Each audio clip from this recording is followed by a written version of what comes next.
Oh, I'm live now. Okay, what's up, guys? I don't know if what I said previously went through. I just hit the live button, but we are officially live, guys. I do apologize for being about 8 minutes late. Usually, I try to start my streams exactly at 6, but with technology and everything, uh, we kind of get delayed with you know your regular technical difficulties and traffic and whatnot. But um, yeah, let me send this link real quick, because I was actually planning on having a guest or guests, should say. Hold on, give me a second, guys, while I get ready. Um, how's everybody doing tonight? By the way, I don't know if you heard. I asked earlier, but I wasn't live. Um, so just give me one moment while I get this thing booted.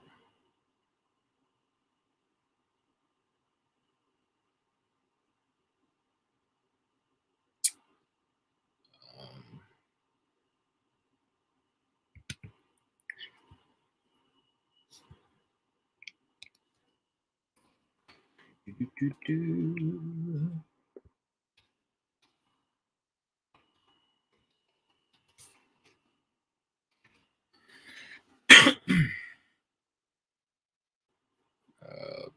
Okay, so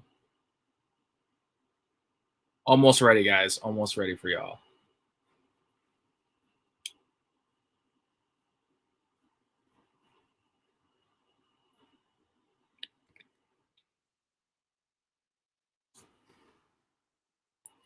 All right. What up, Pistol? What's good? It's all good. It's all good, man. I plan on talking about some other things as well, but I wanted to dedicate um, this segment more heavily towards the sneaker game. So I totally get it if you're not really into the sneakers and stuff, but you might learn something from this live. Yo, what's up? What up, POB One Fool? What's good? Um, because I feel like it's an important aspect of me, of what I'm about, and also just to kind of go over everything with you know just the current state of the sneaker game. So welcome to the 7 people that are viewing. If you guys have been rocking with me since I started doing these, I really do appreciate it, man. It's customary that I always share my outfits with you guys in these streams. So today, rocking the Matt Williams San Francisco Giants batting practice jersey by Mitchell Ness. And of course, I got my matching fitted right here. Shout outs to Hieroglyphics. They are a hip hop group that is based out of the Bay Area, specifically Oakland, the town, California. But as you can see, these are the Giants colors. So I thought I'd mix in a little bit of hip hop and stuff like that. So um, let me highlight some comments real quick. I'm pretty heated, but I'll stay watching. I won't be very good company, right? It's all good, man. You don't gotta watch. You could always watch the playback if you gotta take care of some business, man. J Max says you're late. Acknowledge me. You've been acknowledged. Head of the table. But how's everybody doing tonight, man? It might be a smaller house than usual. I know a couple of my loyal people that have chimed in these last few episodes messaged me before Wednesday, and they told me that unfortunately they won't be able to make it tonight. But it's all good. That's why we have playbacks and stuff like that. But I do appreciate them reaching out and stuff like that. But yeah, guys, if you're looking at the title, there is definitely some things that I want to get off my chest and kind of go over what I've been observing with the sneaker game, the shoe game today. So um, just to kind of give you some context about the shoe game, guys. Personally, and this is all strictly opinionated. This is just my opinion. This is not factual or anything like that. I mean, it could be if you take it that way, but this is just simply based off of what I think. So POB One Fool says the sneaker game. How much time you got? Yeah, I got a lot of time on this one, man. So definitely, if you guys want to hop on and kind of express your thoughts and discuss, you're more than welcome to. But in the meantime, let me kind of just go over some things about the shoe game today. So, I'm noticing now that, there has been a lot of things with the shoe game that has just been really messed up. Things from pricing, everything really, things from pricing to bots to resellers, the way that like these big conglomerate sneaker companies are conducting their business, how they're distributing. There's just so many things to go over, but one particular thing that I do want to share with you guys was a story that I was aware of about, I think, earlier this week or about a week ago. And it was a very disturbing, or it's just very sad. It's very, it's just nasty, man, all around. And, what up, Big Surge? What's good? What's good, bro? Thank you for tuning in again, man. I really do appreciate you. I will answer that question, J-Mac, after I kind of get this part out, because I wanted to talk about this and hold my thought. So I see the questions coming in, but I just want to talk about this story real quick, man. And this was actually from KTLA 5, Channel 5. So I'm assuming this is a news station out there in the Los Angeles, California area, man. But the headline reads that the LAPD arrests a 16-year-old in a fatal shooting of Shoe Palace employees in the Fairfax district. So, guys, I mean, people are losing their lives over sneakers, man, over materialistic things. So, this is not the first story of something that I've heard like this before. I've seen a lot of fights break out because of sneakers. And I've seen just everything from fights to shootings to murder like this. And it's got to stop, man. Like, I don't understand why people take this to this level, man. They just take it beyond, everything. And it's sickening. It's really, really bad, Jake. Like, for real. Let me see if I could actually pull this up.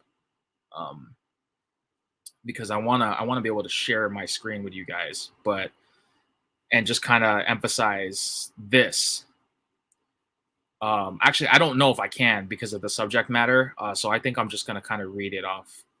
I'll just read it off to you guys as I am doing this. But basically,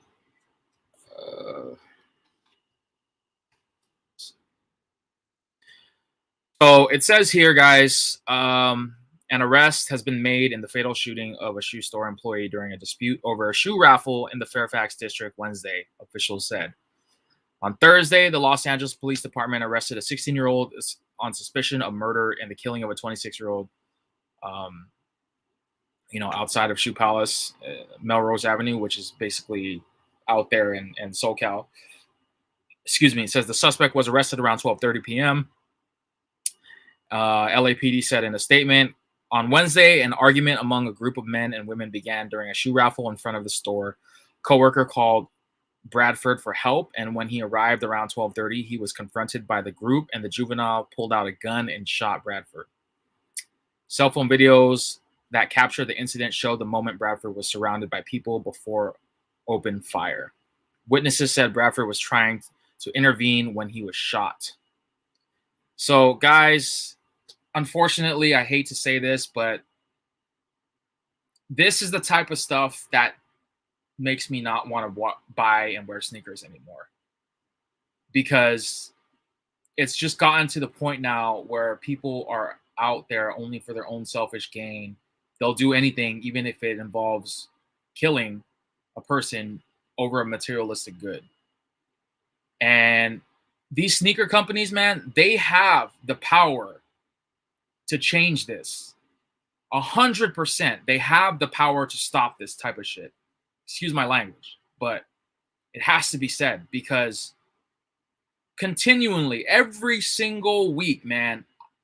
You know, Nike is releasing a new release, a new release, a new release, a new release. You know, and every time you try to get it online, you take an L. You know, if you win, it's like one in a billion. Like your chances are just so freaking slim, and it leads into people getting violent with one another over a pair of shoes.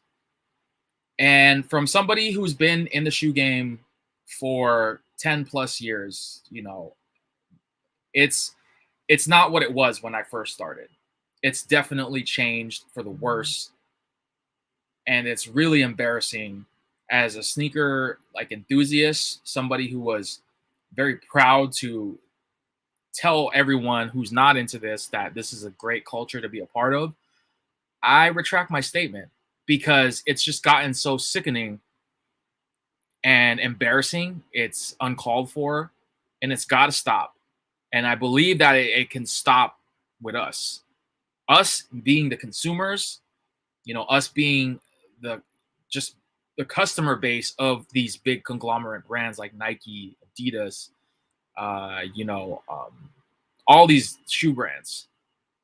Um, Jake, yeah, I'll jump in for a sec before work to get my 2 cents as well. Yeah, that's what's up, man. Throwback King, what's good, bro? I appreciate you tuning in. Um, it's very barbaric. It's very, very barbaric, man. So, you know, I really I don't condone any violence for anything whatsoever like this. This has just got to stop. When is enough enough? You know, my shoe collection, guys, has been altered and changed over the years. You know, my whole thought process on the shoe game now has definitely gone. Uh, I just don't have a passion and love for it like I used to. I still love I still like shoes. I still like to wear them. I love to coordinate with my outfits and stuff like that. I love the you know the meaning behind a lot of these shoe silhouettes that I own and that have been releasing over the years. But you know, it's just really sad to see this continue to happen. And these big shoe companies, you know, companies like Nike and even these like types of stores like Shoe Palace and stuff continue to condone this type of behavior, you know, and it's got to stop, man, because young people will continue to die. People in general are dying over material goods, man. And no material item is worth the price of a person's life. I don't care what it is. You can't convince me otherwise. And it's just really it's sickening, man. And you know, if I could sell all my shoes to stop this violence, this pointless barbaric, you know, these acts, I'll do it. Trust me, in a heartbeat I would do it cuz it's not that serious to me. But apparently it is to a lot of other people. And it's just really it really pisses me off. It pisses me off to no end to see this happening, you know, almost on a regular basis. You know, I hate it. I hate the fact that we have to continue us as fans of these shoes who actually want to wear the sneakers, who actually want to be a part of this you know culture of nostalgia that we all grew up to watching. You got people in it for the wrong reasons, man, that are ruining it for us. You got people who are getting all these bots, man, and just selling everything, you know. And the first question you got to ask yourself is how much am I gonna how much am I gonna pay resell? Like, why do we have to continue having that mentality? Why? You know, nobody's telling us to spend $1,000 on a pair of Travis Scott Jordans. We're making that choice to do so, but why? Why are we doing it? And why are we going to the lengths of being violent towards people? I just don't understand. You know what I'm saying? Like, and guys, I do encourage anybody that wants to join and kind of chime in because I know a couple of people that are in the live chat right now are also sneaker, you know, enthusiasts, sneakerheads. So I would love to kind of discuss with you guys and just kind of go over this because You know, the senseless violence that we have. It's bad enough that we already have a lot of violence in the world about like a lot of other things like political stuff like that. But the fact that we're having violence over a pair of freaking sneakers, guys, a pair of shoes, just boggles my mind. Absolutely boggles my mind. And this gentleman, this kid, this young man that passed away because of a dispute about a pair of sneakers, you know, that person's family will never be able to see him again. That young man had his whole life ahead of him, and he was basically trying to de-escalate a dispute over a pair of sneakers. Yo, like what, like how much wrong do you see in that? It's just, it's pathetic. It's pathetic, man. And us as people need to grow up and be better, man. And it's just really bad. Bay Area Throwbacks, what's up, man? Thanks for tuning in. This happened in the Fairfax district. So it was off of Melrose. You might know where that is since you live out there. But it's sickening, man. It's really, really sickening. And here, let me continue to see if I could read some more information. So witnesses who were there at the scene said that Jay came from his car and he confronted them saying, "What's the problem? What's the deal?" And everybody shifted their aggression towards Jay. Said Keyshawn Williams, a colleague of Bradford's at the store. They were here with other friends, so they all surrounded him, and that's when he was shot. Paramedics transported Bradford to the hospital, where he was later pronounced dead. Quote, "My one colleague there was right in front of him. He was trying to help him, trying to stop the blood," Williams said, "but it was fatal." Here's another thing that I want to know about this.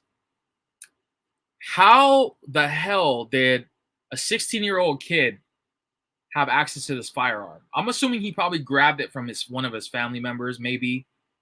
But like, yo, the fact that a 16-year-old has access to a firearm, that's scary. Point blank, that's super scary to me, because 16-year-old, man, this is a kid. Okay, this kid's not even old enough to drive, and let alone have a firearm.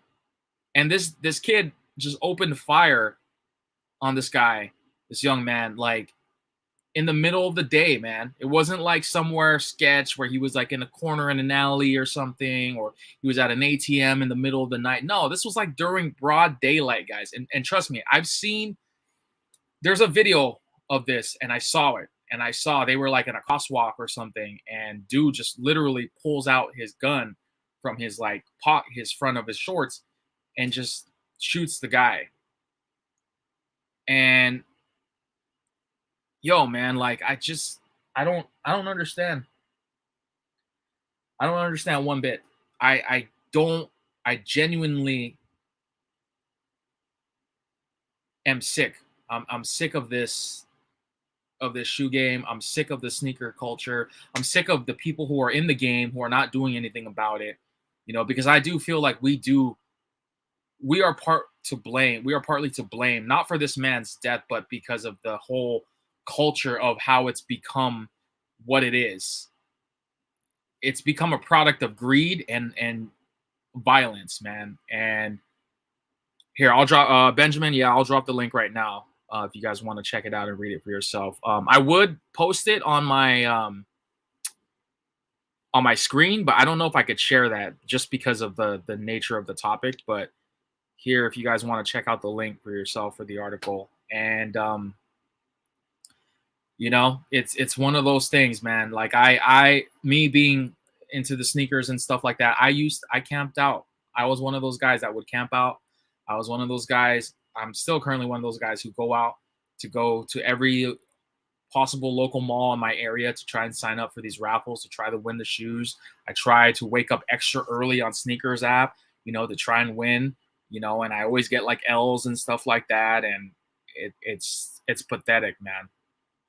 And here, let me drop the StreamYard link if you guys want to tap in. Let me read some comments to you guys real quick.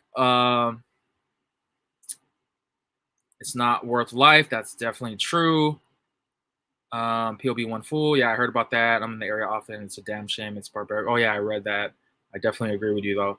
I believe it was over a pair of dunks, if I'm not mistaken. And you know what? That's really sad, Naughty Boy Cookie, because I'm a dunks guy. I got into sneakers because of dunks, and to see that happen makes me really embarrassed, man. It's a damn shame. It really is. All right, we're gonna have a guest on here. I'm gonna have a guest hop on, and if you guys want to chime in as well, I do have some slots open if you guys want to discuss. But Yo, what's yo, up, can you man? hear me? Yep. What up, Baron? What's going on? Man, I just want to say I want to chime in and say, man, I agree with everything you're saying, man. Sneaker game is crazy right now. Yeah, I've been in it for probably like 14, 15 years. It's just I've got to the point where I don't even really go out for sneakers anymore. Or if I do buy them, it's almost like I'm like, let me get something nobody else wants at this point. yeah. It's just getting so bad. I'm in the same position as you, man, because I actually I've been kind of focusing my attention on the non-hype stuff. You know, a lot of just regular day-to-day wears. Like I wear a lot of Vans, sneakers, you know, Converse, Chuck Taylors, and stuff like that, man. And whatever I Now, even have, some of that stuff is starting to get kind of difficult to get, like Ken Griffey's and yeah, ACGs and just right, like White Barclays, like stuff that you could just get for like 80, 90 bucks back, 10 years ago, yeah, 5 years ago. It's yeah, just and crazy. it's you know, like I think it's a lot of it has to do with the people who were in the game before these new cats that are in the game now, man. Because we created this in a way. We created this monster of high resale value, causing clout with camping out, and there's a I think lot. that's case by case. I It think that's is, more the person because me, I was the type of person. If I have some Jordans and you really wanted them, just give me like $20 for my gas coming out here. of Like I'm course, not gonna hit you over the head for some Jordans. It's yeah, not that serious. right. And Because that's no, go ahead, go go ahead. ahead. No, go ahead. Go ahead. I was just gonna say that's a fair way to assess it, man. You're basically getting that extra money just to cover your fade your gas, and you're not losing anything at the end of the day. So Yeah, because I think I had a coworker. He was kind of younger. He just wanted some. I think it was like some great fives I had. I never wore them or really cared about them. So just give me like $200. I think that was like $30 over. But I had to go meet up with him and stuff. And I think I got something to eat with the other $10. It wasn't, it was just out right, of love. yeah, man, and it's I've seen some good come out of the shoe game. I've seen people who genuinely look out for one another. I remember when I camped out one time for a release, and the dude that was in front of the other dude, he they had only one size left in that guy's size, and that dude was able to grab it for him, and he sold it to the other guy behind him for retail. Yeah, man. It's So just, I don't know. It just kind of changed. Because I think the main thing that really changed it is StockX and GOAT. Because in real life meetups, you wouldn't charge somebody $500-$600 for some shoes because you might not make it back home if you try to do stuff like that. And that's just right, real life. If you try to really charge somebody $1,000 in a meetup for some shoes on Craigslist, like how you used to do back in the day, you weren't going to do that. right, right. But I think So it's just comfortability now.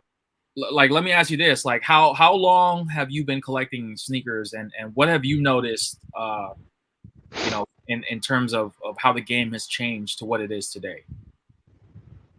I want to say like 13. I knew about them. I just didn't have the money to get them. I mean, I was born in Detroit, so Grant Hill and Barry Sanders. That was like, I always knew about sneakers and stuff. But Right. I say what most changed. Yeah. I think social media just kind of exposed the light on it, and people just kind of gravitated toward it. You got a lot of people who weren't into sneakers who are just all just crazy about them now. Right. Hey, what's up, Jake, man? Thanks for tuning in, bro. Thanks for having Like me. you see soccer moms trying to buy like Kobe Grinches. Like it's just weird now. Yeah. Yeah. Let me ask Jake real quick a question, man. Thanks for tuning in, bro. I know that you said you weren't really a sneaker guy, but for you to kind of hear what we're discussing and to the extremes that people are going through to get these shoes. And what is your thoughts for somebody who's outside of this, that sees like that, basically is somebody who's not aware of this, like this process? Like, what is your thoughts on this whole thing, man? Well, it's I mean, it's no different than people literally killing over jerseys and stuff like that. It's like oh boy, like I say, I have so many opinions on stuff like this that doesn't even have to do with sneakers or jerseys or hats or anything. It's just this thing called capitalism / the resale market, where literally all these people do is even if you talk to like guys like Neil or Mighty, like the really big hat game community as well, it's a guy who collects a lot of hats and stuff like that. I mean, there's a time anymore. It's like whenever a new fitted were to drop, bam, within 5 minutes, all gone, depending on what drop it is and all that stuff. And then literally 2 days later, a week later, you see that same hat online for literally twice the price as it was on Fanatics, on Lids, on whatever website you get it from, whether it's like a sports hat or a just, entertainment hat or whatever. But it's just like, the problem is the supply and demand. And if you're a hardcore collector, some people, it's just like, well, I need to have this. And then, it's just like money and then this. And but the thing about that is, I think a lot of companies use that to their advantage to build up hype. Definitely. Like that whole Kobe situation, I was just like, I had some Kobe's. I was like, I don't want to sell these because he died. Like, that doesn't even feel right to me. Trying to make a profit off another man's death. Like, I just. Right. Yeah, and the crazy thing is too, it's like the people are stupid enough to do this. Like, you literally spend 3 times more than what realistically they should for something like this, and it's just. And then it leads to situations where it's almost like not necessarily. I mean, it's like meeting in the back alley. You know what I mean? For like a so-called deal. It's like instead of narcotics or stuff like that, it's literally sneakers, jerseys. It's just like and then of course it's just so frustrating to see this stuff because again, like. Going back to what Rez was saying there, it's just like, because this goes with more than just, jerseys or more than just sneakers or more than just hats. This is a human issue. Like, that it's so bad that people have to almost get to a point where they almost have to either like resell this stuff in order to survive. And it's literally like a life and death situation. Like, I don't know. It just blows my mind. What point do you think we put something on Nike? Hold that thought real quick, guys. I have another guest on here. Yo, what's up, bro? Hey, what up, Rez? What's up, man? Thank you for what up, though? Tonight. So obviously, Throwback King. I mean, I'm glad that you decided to join in on this because you being a sneakerhead, and I've noticed that you have been selling off a lot of your collection for, personal reasons. But, man, like I would love to hear your thoughts on this as well, man, and just the current state of the game. As far as the situation with people getting shot, I honestly don't think people are looking at it as like people getting shot over sneakers. I see it as people just getting shot because they got disrespected or they got cut in line. It's not for the physical sneaker itself, I feel. Like, it's not like because of Nike, this person got shot. I think it's just the crowd control. People feeling like, I feel disrespected because you cut me. The stuff is so much. You've been to how you call it, to camp outs and stuff like that. It's not, people are, yes, the sneakers, the purpose is everybody's there. But for the violence that's happening in the line, is not because of the sneaker itself. It's just people just don't fucking know how to act.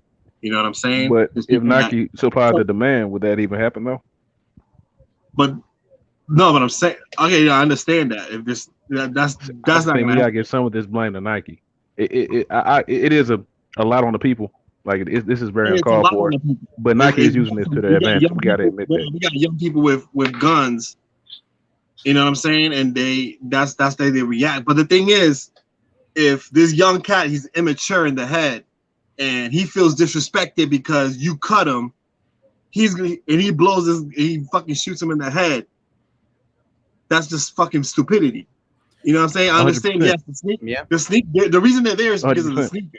People are lining up for sneakers. They can have sneakers for everybody in that line. But if somebody feels disrespected and they feel some type of way and they're in their feelings, it causes fights, it causes arguments, and it causes, somebody to fucking lose their life, which is fucked up. You know what I'm saying? I'm sorry for cussing out, Rez.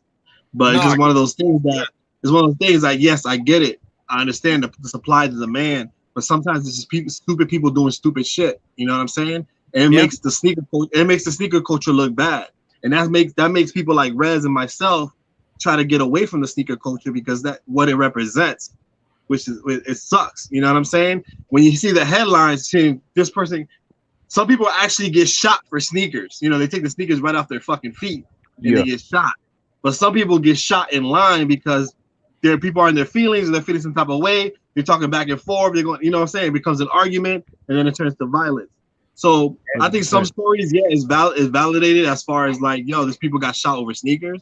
And sometimes people just get shot because people are just fucking stupid, immature, and can't handle like certain situations. Did he get shot over the shoes or was it a raffle ticket? No, this guy was just breaking up a fight. Yeah, I'm talking about were they in line for the actual shoes or the raffle ticket? Which one was it? I think it was I think it was over the shoe, but then they had a dispute with their raffle tickets. Okay. So, I mean, either way, because that's even worse. You shot someone over a chance or something, not even the actual product of actually getting it. That's even like really crazy. Yeah, and unfortunately, this poor, and this kid now has to live with the consequences of whatever happens, because he decided that, it's worth literally killing someone in cold blood for no reason just because they don't have the sneakers or they feel, like you said, Throwback King, it's like they feel disrespected or they feel, slighted or something like that. And then one split-second decision, bam, they're in jail for first degree or manslaughter or, something along those lines.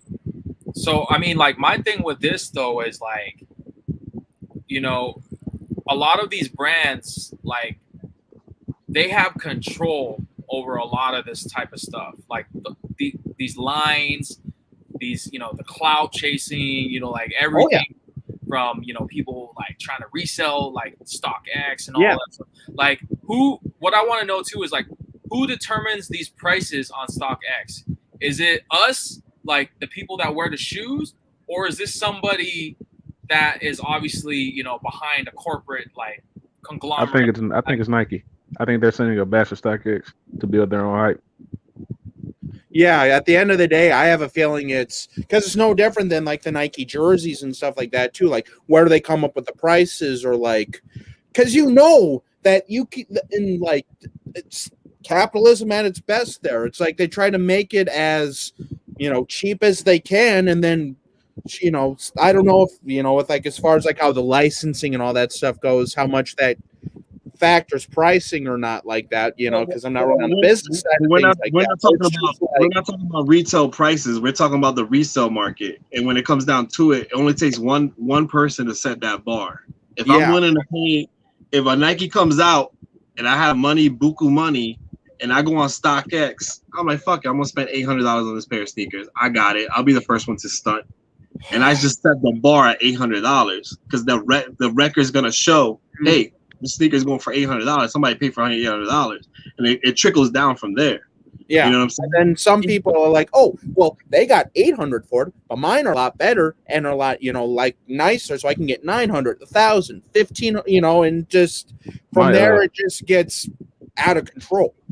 My question is, a lot of times these shoes are on the website 2 or 3 weeks early. Mm-hmm. Who's putting these shoes on there? Yeah, I don't know. And that's what I want to know. because there's obviously a set price of sneakers before they even drop officially. Like there's a pair of Jordan 4s that are coming out later this month that I want, and there's already people who have them like in hand, you know, ready to ship, you know, but there's a premium price. And this premium price is usually cheaper, slightly cheaper than when they're actually going to come out, like on release day. But what I want to know is who's determining those prices? Who's going to determine what the market is going to be when it actually releases, as opposed to, you know, why can't we just spend the $180 retail mark on it? You know, like who's to determine that it's worth actually the market's going for $600? Who's determining? Because I believe didn't Foot Locker do a deal with GOAT or something like that? I don't know. I mean, I wouldn't be. I believe they did a deal with GOAT. So I mean, it's not far fetched to think that they're, you know, doing that. Yeah. Right. And I mean, like another thing too is that like you have like a lot of different brands, you know, and that are getting involved with the whole market thing, man. There's just so many different lanes of the shoe game, you know, and everybody obviously has their own fix, you know, of whether they're a Jordan guy or a Yeezy guy or, you know, even like a Ewing guy. But obviously we're seeing people that are dying over like predominantly like Nike sneakers. I mean, I don't know how Throwback King over there, like in Connecticut, like what everybody, if there's people out there that fight over a certain pair or brand over sneakers over than one another, like. No, it's not like that all over the place. I feel like nobody's dying over Ewings. Nobody's dying over Reebok questions. It's more of a high. Nobody's dying over Air Force Ones, stuff like that. It's about what social media creates for these sneakers, man. What's the it sneaker that's coming up next? The Travis Scott lows, people fucking taking L's like crazy, and that's what's the resale on that right now. And that sneaker, people don't even have them in hand yet. You know what I'm saying? They haven't even shipped out yet, but people are already reselling them. They're just having all they have on eBay is the confirmation that they got them, and they have a tracking number. So I feel like the hype creates the hype. You know what I'm saying? And the people get FOMO. The fear of missing out. They want to be the first to got it. They want to be fresh. And half of these people don't even wear the sneakers. They just want to have it, just to have it. So it's one of those things. I think that's more the newer generation too, because we already had it probably 2 or 3 times anyway. Right. Yeah.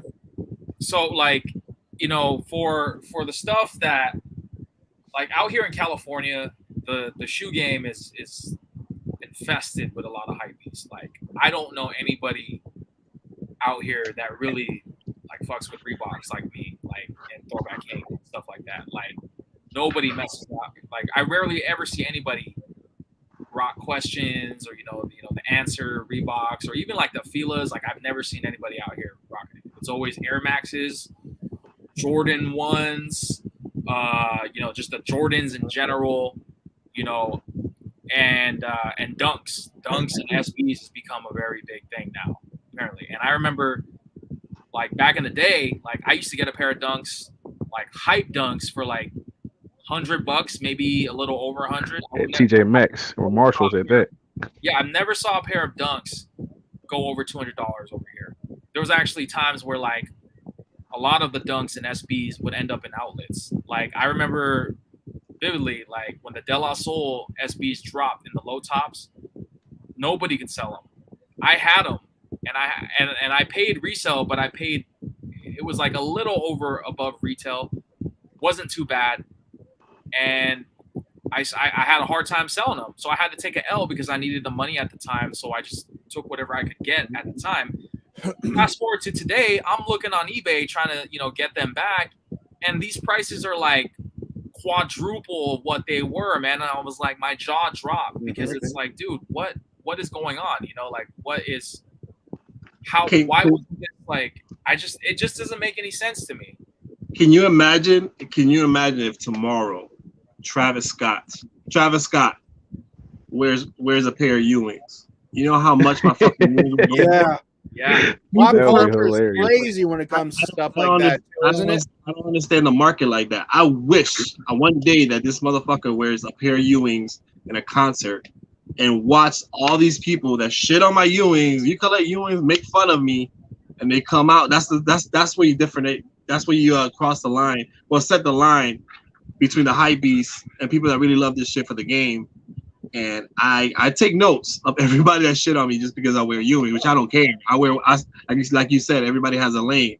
But if Travis Scott started wearing Ewings tomorrow, my DMs will be full with like, yo, where'd you get those? Or how can I get those? You know, people will be more interested, which I never understood. Why is Travis Scott influencing? Yeah, I always wanted that too. Adults, you know what I'm saying? And the sad part is like all these Travis Scotts. I've never walked in the streets in the mall. I never seen all these hype sneakers. I never seen them on feet. I never seen a Travis Scott 6. No. I never seen a Travis Scott 1. I never seen it ever in my somebody wearing them. I seen them on Instagram in a case, in a box, something like that. But I've never seen these people wear their sneakers, man. So like, if hypothetically, let's say one day you see Travis Scott performing on live TV wearing a pair of Ewings, and out of nowhere, you know, the Ewing game just turned a complete 180. Like, they're selling out like crazy. You know, there's people trying to get bots to get your Ewings and stuff. Like, would that make you feel like proud of the game, like knowing that the Ewings now are like probably the number 1 rated shoe because of him, or would you be more like disgusted and like ashamed? If I'm being honest with myself, I'll be like, what? I'll be like, what the fuck? It's one of those things. If you're like, when you're really into something, or you're really into a show that really nobody knows about, or you're really into like the stupidest thing, like, oh, I'm really into stickers, and then like nobody's into stickers. You have the sticker collection, and suddenly stickers become hype, and everybody's in the sticker game, and you're like sitting there like, everybody was shit on me when I was doing stickers. Now y'all in the sticker game, and now it kind of makes you feel some type of way. It would make me feel some type of way. There's no hate in my heart, but when everybody was shitting on Ewings, everybody was shitting on why you collect Ewings. Ewings are fucking bulky, boom, boom, boom. And out of nowhere, the Ewing game blows up, and my DMs blow up, and suddenly my collection doubles in price because of one person wearing a pair of sneakers. That's crazy to me. It just makes me feel like, yo, nobody's genuine. Back in the day, somebody's sneaker collection determined, like, you're like, how you call it? Everybody's sneaker collection was different.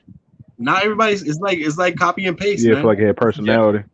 Yeah, like, you know what I'm saying? Yo, this guy's the Air Force guy. This guy's like, you know, the Dunk Low guy. This guy's really into Barclays. This guy, you know, and now everybody in the closet has the same fucking background. Jordan 1, Travis Scott, the same fucking shit. There's no individuality, man.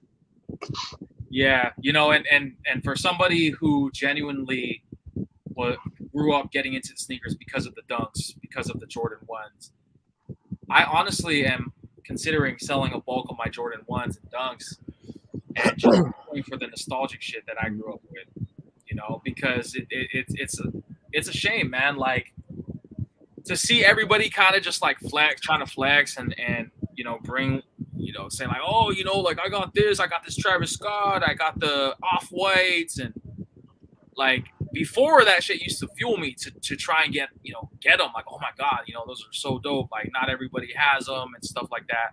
But like, what I found myself, like, the way I was assessing it was like, I genuinely wasn't enjoying them as much as I was, as opposed to me buying a general release that ended up, you know, sitting on shelves, but there was so much history behind it, knowing, you know, that this person did this with that in game 5 or whatever, you know, assuming like with facts, if they're an athlete or something, like the Griffies, you know, like I remember when the Griffies came out, man, like, yo, like Ken Griffey Jr. wearing, you know, getting his own signature line, you know, and then going on the Wheaties box, like that shit to me was dope.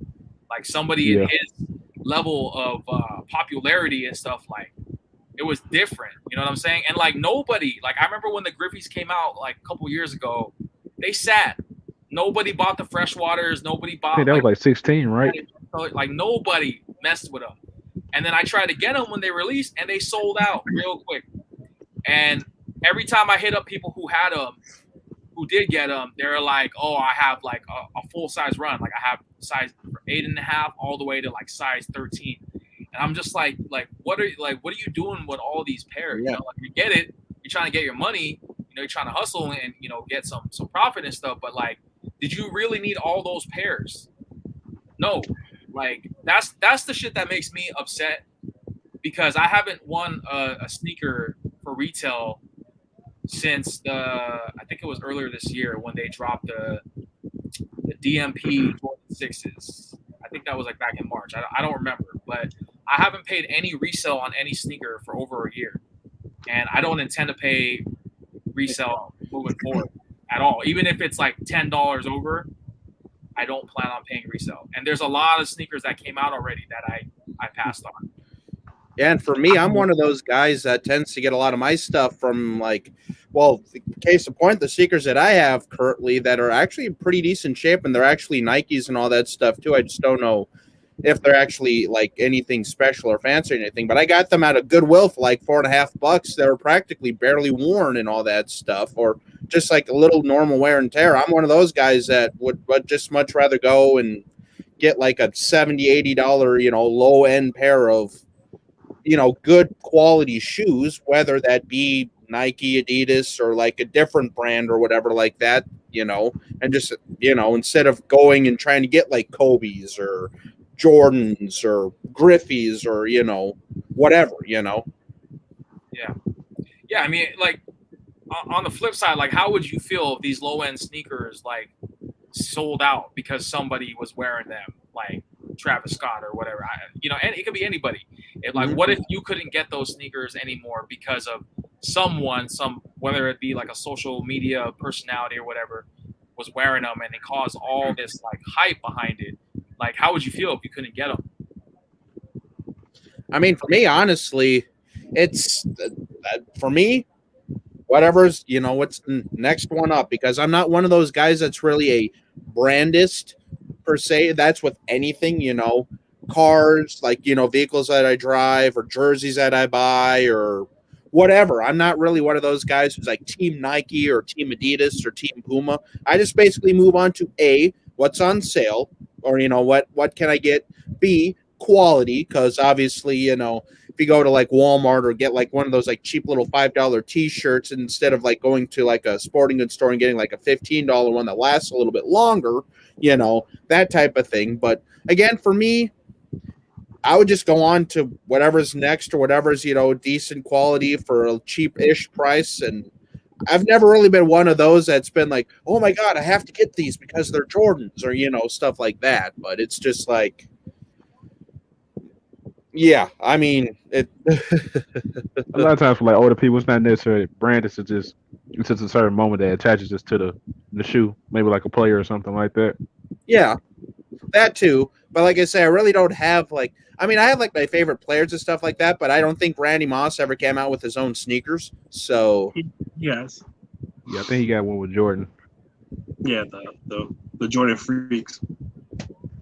But I mean, for me, if I want to for me, I'm more of the jersey guy, not like a sneaker guy. So, I'd much rather have like an actual Jordan jersey than like the kicks and all that stuff, just because.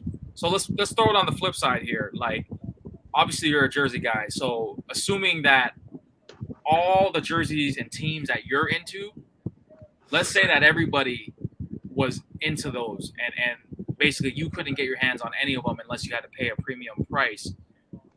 Would that make you feel any different than, the sneakers per se? Or would you just be like, it is what it is. I'm just not going to buy it. Exactly. It is what it is, because at the end of the day, it's just cloth. It's literally just a piece of cloth. It's literally just, a pair of shoes. It's literally just, it's not worth it's not worth rioting. It's not worth violence. It's not worth shootings. It's not worth murdering. It's not worth, literally getting the tar beat out of you just because, someone sees a jersey that you're wearing and they really desperately want it or something like that, and you tell them no, or they, again, at the end of the day, it's just a piece of cloth. It's just shoes. Now, yes, I mean, I love collecting this jerseys and stuff like that. I mean, you can see behind me all the different types of stuff that I collect there and stuff like that. But at the end of the day, it's just clothing. It's just, it's not worth people freaking dying because they couldn't get the pair of sneakers, or they're just trying to stop a fight from happening, and they end up getting a Glock in the back of their head, or a couple caps busted in their chest or something like that. It's not freaking worth it. So at the end of the day, I'd always find something else too that I could represent my team with, because at the end of the day, I'm a fan of like my teams and stuff like that, not necessarily the clothing or the I'll find a way, basically, is the best way I can just say it. I'll just find another way. Right. So, like, I kind of want to go back a little bit and go back to Throwback King with your, with your shoe collection, man. Because I saw you post a picture on your story where you had this whole wall, that was full of sneakers, and all sorts of stuff. And then you basically cut it more than half, man, which is amazing because it's hard to do. I'm sure it wasn't easy to do, but what was like your mindset on like just getting rid of it? Like what did you have to do to get there? Like I said, man, like this shit comes in waves. It comes with age. Like I said, Rez, next year, your whole mindset of the sneaker game is going to be different. Your whole mindset of the jersey game is going to be different. I feel like everybody goes through whatever they go through. Personally, my situation is these sneakers are just, as soon as you buy a sneaker, just like in life, they start aging and they're going to break down and they're going to crush. I don't know, that viral, like, and a big example is that viral video of that guy that wore his Yeezys, those Nike Yeezys, and his whole soul came out. You know what I'm saying? These sneakers, I don't care how much you take care of them, they're gonna break down on you, regardless. I know it's nice, it's dope to have a big collection, but it's gotten to the point, am I really gonna sit there and really enjoy my sneakers? And I find myself wearing the same sneakers always, and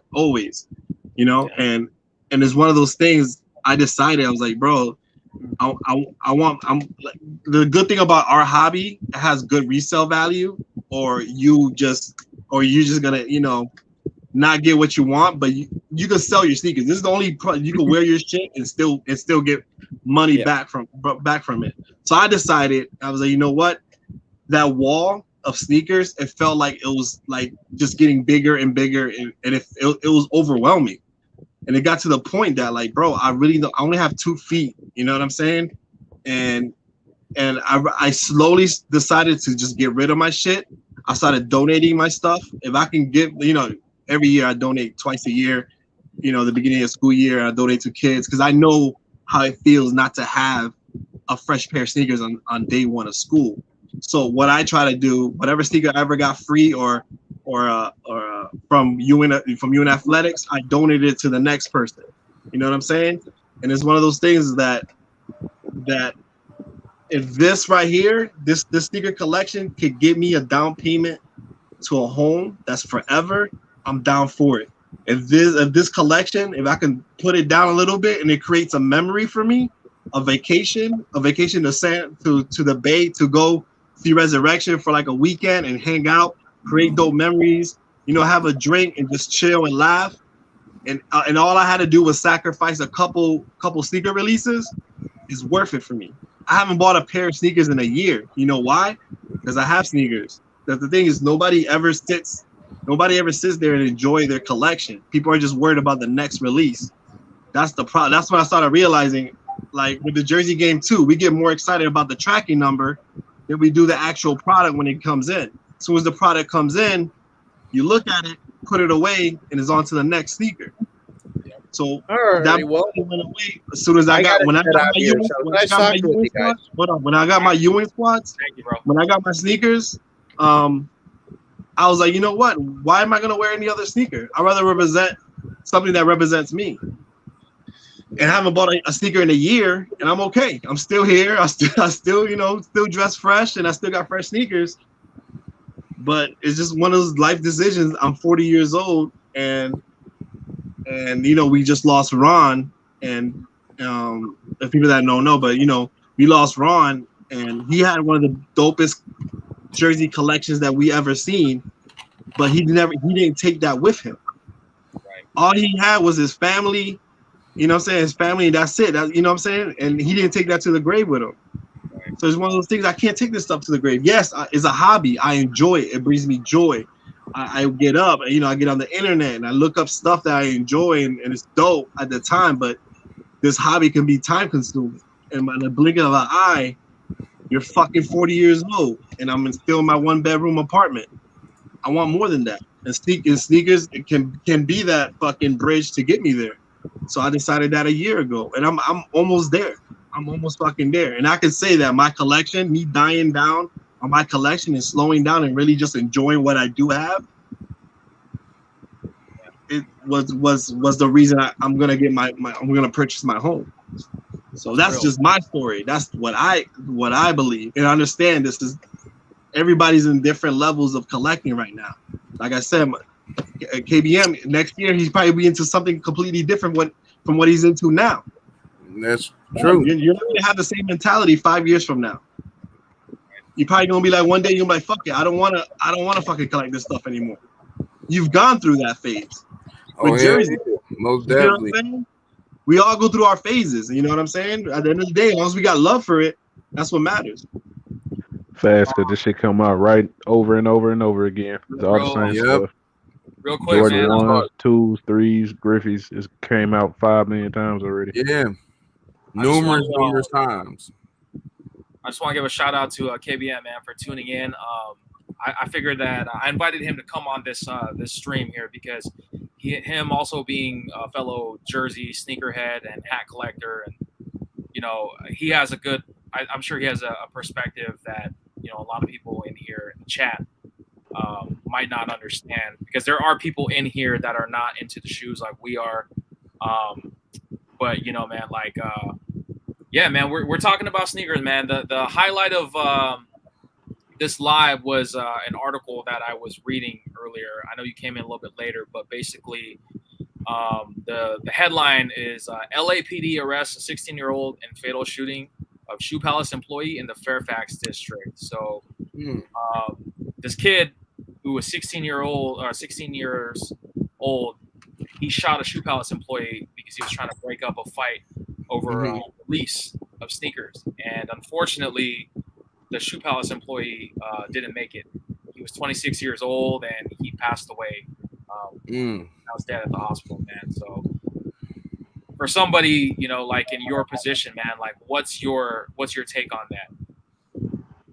Well, for one, it just shows like at the end of the day, like just this hype of like sneakers. I don't know what release it was or whatever the case, because people go ape shit on like so much shoes, from like Jordan 1s to Dunks, SBs, you know what I'm saying? So I mean, I've been just collecting for like 10 years and all. I don't have the biggest collection in the world, but at the same time, like all these hype shoes and everything else, like it for a person to end up getting killed, getting killed over some shit, like I can't get with that, man. Like that shit just straight crazy. You know what I'm saying? And is it like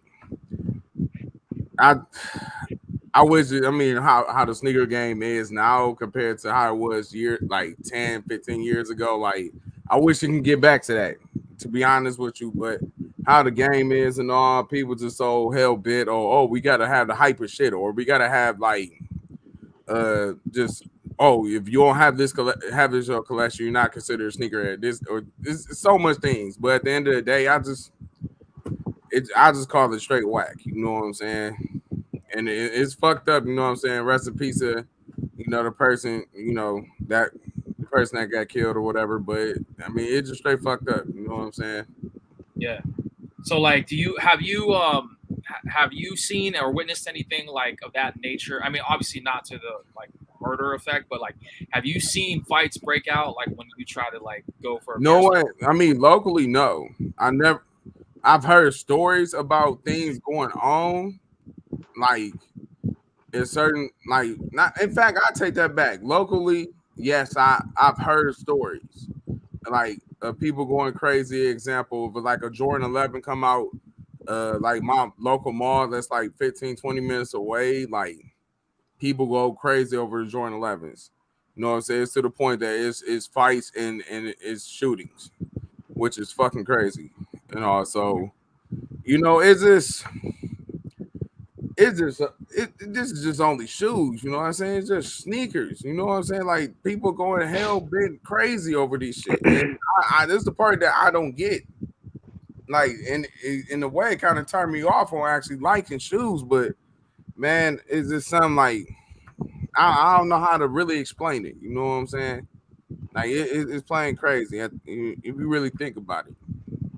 I'm just glad that I'm in a lane that there's no hype in my lane. You know what I'm saying? That nobody, my Ewings ain't gonna sell out. They do sell out. There is obviously there's people that love Ewings the same way I love Ewings, but nobody's camping out for Ewings. They don't sell Ewings in stores. You know, you want a Ewing right now, you can just get it right now. Go to the website and get it right now. And the thing is, I'm true to what I collect. I'm not worried about what the next man have in their feet. I'm not worried about what the next man never think say about. never. Barkers and Griffey selling out now. all these people that crack on Ewings, but when and they won't say that in my face. They won't be like, if I'm wearing my Ewings, and they're like, oh, I got some fake ass. I'm like, nobody will ever say that. Use the internet. You know what I'm saying? We all on here, people crack on Ewings. I laugh with them, but it's not gonna change the way I feel. I like my shit because I like my shit. I like seeing people wear different stuff, and that's why it does turn you off. It does turn you off, and it leads to like maybe changing your whole like maybe let me give Reebok a try. Let me get Fila a chance. I'm sick of fucking Nike and Jordans fucking always selling out. So it kind of it's a double-edged sword too, you know? And you know what? And that's the thing. A lot of people fail to realize that at the end of the day, it's other brands. We not just 100% on just Nike and Jordan. It's other brands, but so many people are hell bent on what the fuck Nike's bringing out or what Jordan brand bringing out. Shoot, they could bring out 11s not just 11, just any Jordan period, and they're gonna sell out, and it's just gonna be that's the hype. That's this. I mean, I think if we did that, they would just follow. They would just follow us because they use us as the culture, and they just kind of go, okay, they're on to that now. Let's get Lil Wayne to wear this. Let's get him to wear this. Right. And everybody else will follow because they wear that. I was just having this conversation like what if like one of the most hyped sneakers, you know, one of the greatest sneakers of all time is got to be the bread ones, right? And I always said that a sneaker like that should be like Air Force Ones. It should be just always available. You know what I'm saying? That sneaker should never sell out. It should always be available, just like Air Force Ones. But my thing is, if that sneaker was as available as Air Force Ones, would people still love that sneaker the way it is? No, exactly. Only the people that really love that fuck with that sneaker will wear that. I'm like, shit. If I can get every year, I can get a fresh pair of. I can just. Y'all gonna hate me for this, bro. I don't even really like ones because of the way they look on me. I'm just saying that as an example. If all these sneakers were available in the masses, like a Jordan 1 bread, and that shit's always in stores, always full in stock, all sizes available, nobody would wear them. Only the people that will wear them is the person that really fucks with that sneaker. You know what I'm saying? The first thing that people always say, oh, those sneakers sat. I'm like, who cares if they sat? Like, so the sneaker, you devalue the sneaker because it's sat? You know I think it makes them feel important. And that's a hype beast perspective. You know what I'm saying? If you really think about it, like, I'm just gonna, like you said, shoot side, blah blah blah blah blah. Like, you getting shit that you want and you like or whatever compared to others that's just following. Oh, SBs, 6 people got it. Let me just get them because they got it. No, fuck that. Jordan 1s used to sit. That's the funny part. You know, that's the funny ass part. It's hard for me, man, because I genuinely am a Jordan 1 Nike Dunk SB guy. I was into them before all this. Before people did, yeah. But it's like, because I love them and I wear them, you know, I get this like whole like group of hypebeasts like looking at me like, you know, oh, you know, you're into this stuff, so why don't you have that? Or, you know, this, you know, their sneakers, you should wear crease, you know, the things to not have your sneakers creased. I'm like, fuck all that. Like, I don't care. I wear my shit. Like this one guy, one time I was wearing my bread ones, to the mall, and he was like working for one of those sneaker kiosk things where they'll clean your shoes and stuff. He was like, "Hey, bro," he's like, "I think you need to clean, man." He's like, "Those Jordan 1s are starting to look a little cooked." I'm like, "Because I'm fucking wearing them." Like, what's the big deal, you know? And he's like, "Oh, I'm looking for that. You know, that's the mindset you're supposed to have when it comes to shoes. Like, you know what I'm saying? You ain't rocking it for the next person. The next person, you get what you like, and you rock what you want for you. You know what I'm saying? Yeah, I do say you can't take it with you either. Exactly. You better wear it. And that will make everyone's collection and everything so unique. If you just getting shit that you like, your collection is like top notch to me. If you just getting shit that because the next person like it or it's the big huge hype, you must have it, man. Your shit look like everybody else's. Where's the creativity? The example is that when you see, you know, throughout the years, seeing these sneaker battles, after a while, like how many times you're gonna show a Bread 11, a Bread 1, a Yeezy, a Travis Scott 6? I'm like, yo, this shit gets old. But you know what? What piques when somebody brings out something different, brings a fucking Andre Agassi, LeBron 10 or something. Yeah, some Bo Jackson, you know, SCs or something like that. You get really excited because it's something different. Right. I have another guest on here. I'm gonna let him hop on. Yo, what's up, Bay Area Throwbacks? What's up, man? Good. How you guys doing? For, tuning in, bro. Oh, for sure. How you guys doing? Oh, doing good, man. Just discussing. I'm sure you know the topic is the thoughts on the sneaker game today. But I mean, like, do you collect sneakers too? Like you do jerseys or? My thing is the only thing I collect is jerseys. Like with shoes, I mean, I'd have a couple. Like I had little Jordan Dub Zeros. I never had all the numbers. Like my girlfriend has all the different Jordans. I never been a big sneakerhead because I feel like with the Jordans, you got to get a specific fit to match with the shoes. True. I like to stick with. I get a pair of black Air Forces and a pair of black Vans. That's all I got. It matches with everything. Maybe one pair of white Air Forces. So I'm not a big sneakerhead, but I'm not a sneakerhead at all. I just do the jerseys. But I mean, I think a lot of this shit's going crazy. It's just because to me, it's like I don't know if it's a closed-minded thing, but I think a lot of it's just that social media. Like people buy these shoes just to take a picture, like to take pictures with the post on social media. Whereas I feel like when we were younger and we didn't have that, we had like MySpace maybe. At least when I was younger, we weren't taking pictures of our shoes and our outfits. We just took pictures when you were out with your friends, whatever. But and I mean, I don't know. I don't know what's going on I don't know if in the 90s maybe people were getting shot over shoes too, like at the shoe lines. I really don't know. I was young back then. I was born in 91. Yeah, so. they were. Okay, so I mean, I guess it's always been there, but I just feel like with social media, it makes it so much more people want want to look cool. People just want to look cool. You know what I mean? It's just like you guys were saying, Travis Scott wears some shoes. Now that's the hottest thing, and it's just like some of these popular shoes that are out now, I'm sorry, I'm not going to name any, but you can't tell me they look good. The only reason that people think they look good is because they're whatever celebrity's wearing it at the concert or in his Instagram or whatever. But it's just all hype. People just, I feel like, don't have a mind of their own. Like, to me, I like what I like. I don't really care who likes it or doesn't like it, but that's just me. I got a question. Do y'all find it weird that, you know, the kids probably 25 and under don't care for LeBron shoes, but they love Jordans, even though they never seen them play on TV? Yeah. I find it kind of weird. Oh yeah, that's because it's the hype. Actually, It's the hype around it. Mm-hmm. there was a girl that used to work at a shoe store, and I'm not going to mention the shoe store because I don't want to embarrass whoever hired this girl. But she was, I was asking her about, you know, some Jordans that they had on the rack, and this was during a Jordan 5 release. I forget which release it was, but you know, she was trying to talk to me about the shoe and stuff, and she had no idea that Jordan was a basketball player. She thought that he was just like strictly like a fashion designer. Wow. Oh, wow. That's why everybody went You after. gotta be kidding me. I'm not shit. But that's crazy. But some of these like Foot Locker and Champs and stuff like that, if you're a sneakerhead, they're not gonna hire you.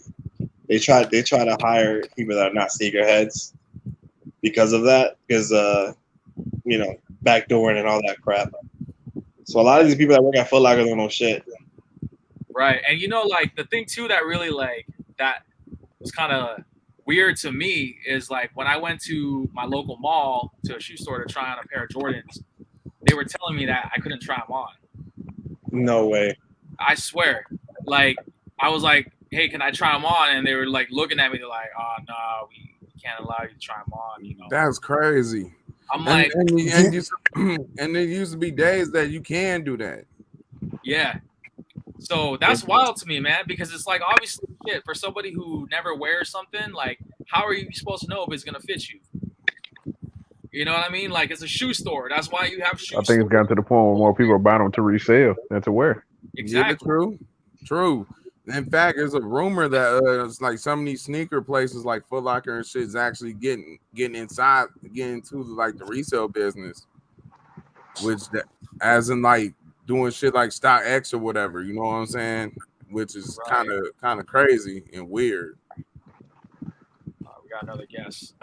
Yo, what's up, J Mac? Yo, I've been listening this whole time. That's hilarious about the backdooring, because like I can just imagine like an SNL skit or any kind of skit where like there's an interview for Foot Locker and they're like, you know too much. Like they're asking them the questions, and like normally and obviously in an interview you want to answer them right. But like for this interview, it has to be wrong or they won't hire you. Right. So you rack up points by like making stupid answers. Not knowing what you, not knowing about sneakers. Yeah, what is his shoe? Yeah, they hold up like the most obvious shoe, like Jordan 1 or something, and they're like,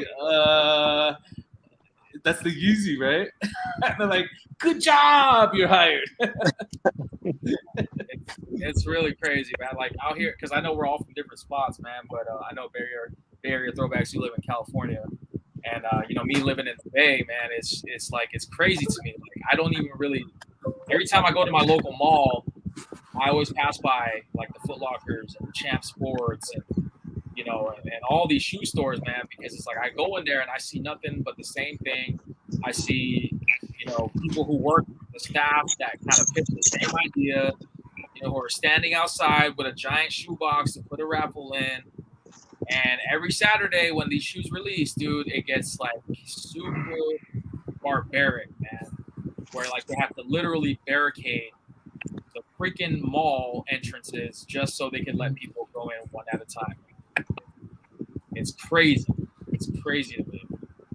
So I mean, like, like just kind of going back and turning it around for a bit, like with the Jersey game too, like I'm noticing obviously there has been a shift of the trend with the jerseys. Like it's nowhere near that level of what it was like back in the 2000s, but I do see it picking up and kind of getting more like hype, you know, obviously with these different types of like designs, you know, from like brands like Mitchell and Ness and stuff. But like do you feel like the jersey game and the sneaker game they kind of have that same idea of like limited drops and stuff, or do you think it's two completely different beasts? You guys are like nodding. I tried to get the Kate Cunningham jersey sold out. That's about all I can say. What was that? I tried to get the Kate Cunningham jersey that recently came out. It sold out pretty quick, so I couldn't get it. Yeah, see, with me, it's like I used to stay on MitchellNess.com, so like I would have known more, but now it's hard because it's just like with Mitchell and Ness they've went so far away from just focusing on the authentic jerseys, which is why I fell in love with Mitchell and Ness. That I don't even know what's going on in the jersey game anymore. I just buy from like if you see mine, I have like game used jerseys and stuff, so I find people I could buy it from outside of Mitchell and Ness. I don't even really check their stuff anymore, but I do see all they have like different color waves now that never happened. They got these like rainbow jerseys. So I think they're trying to follow the trend of shoes of making these like special edition jerseys because they know it's going to go with style. Like Vapor Supreme. Yeah, so like exactly. Yeah, so to me, I feel like that like it can definitely go that way because I feel like that's the way Mitchell and Ness is kind of starting to go, and obviously Mitchell Ness is the main jersey. But that's what you look at. I don't see it like from what I've seen. I don't see him being at all similar. I mean, I'm in New York City, and you guys know Mr. Throwback, right? I mean,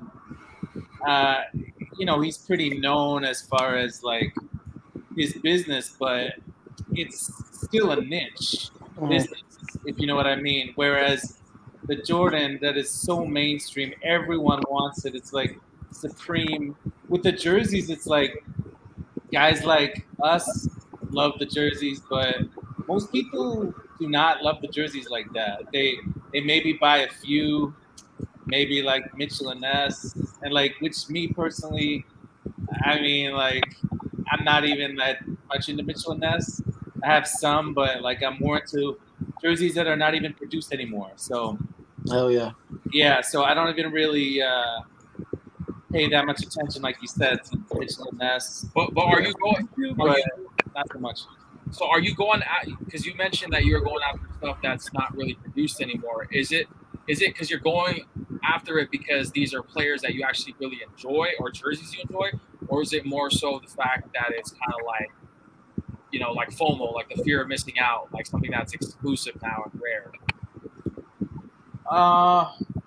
Like I've been passionate about basketball since I was a little kid, and I guess with the jersey, it does have to do with like it being rare. Like I do like the fact that it's rare. Like I can have something that nobody else has, even more so than like Jordans, really, because how many people have a gamer of a certain player?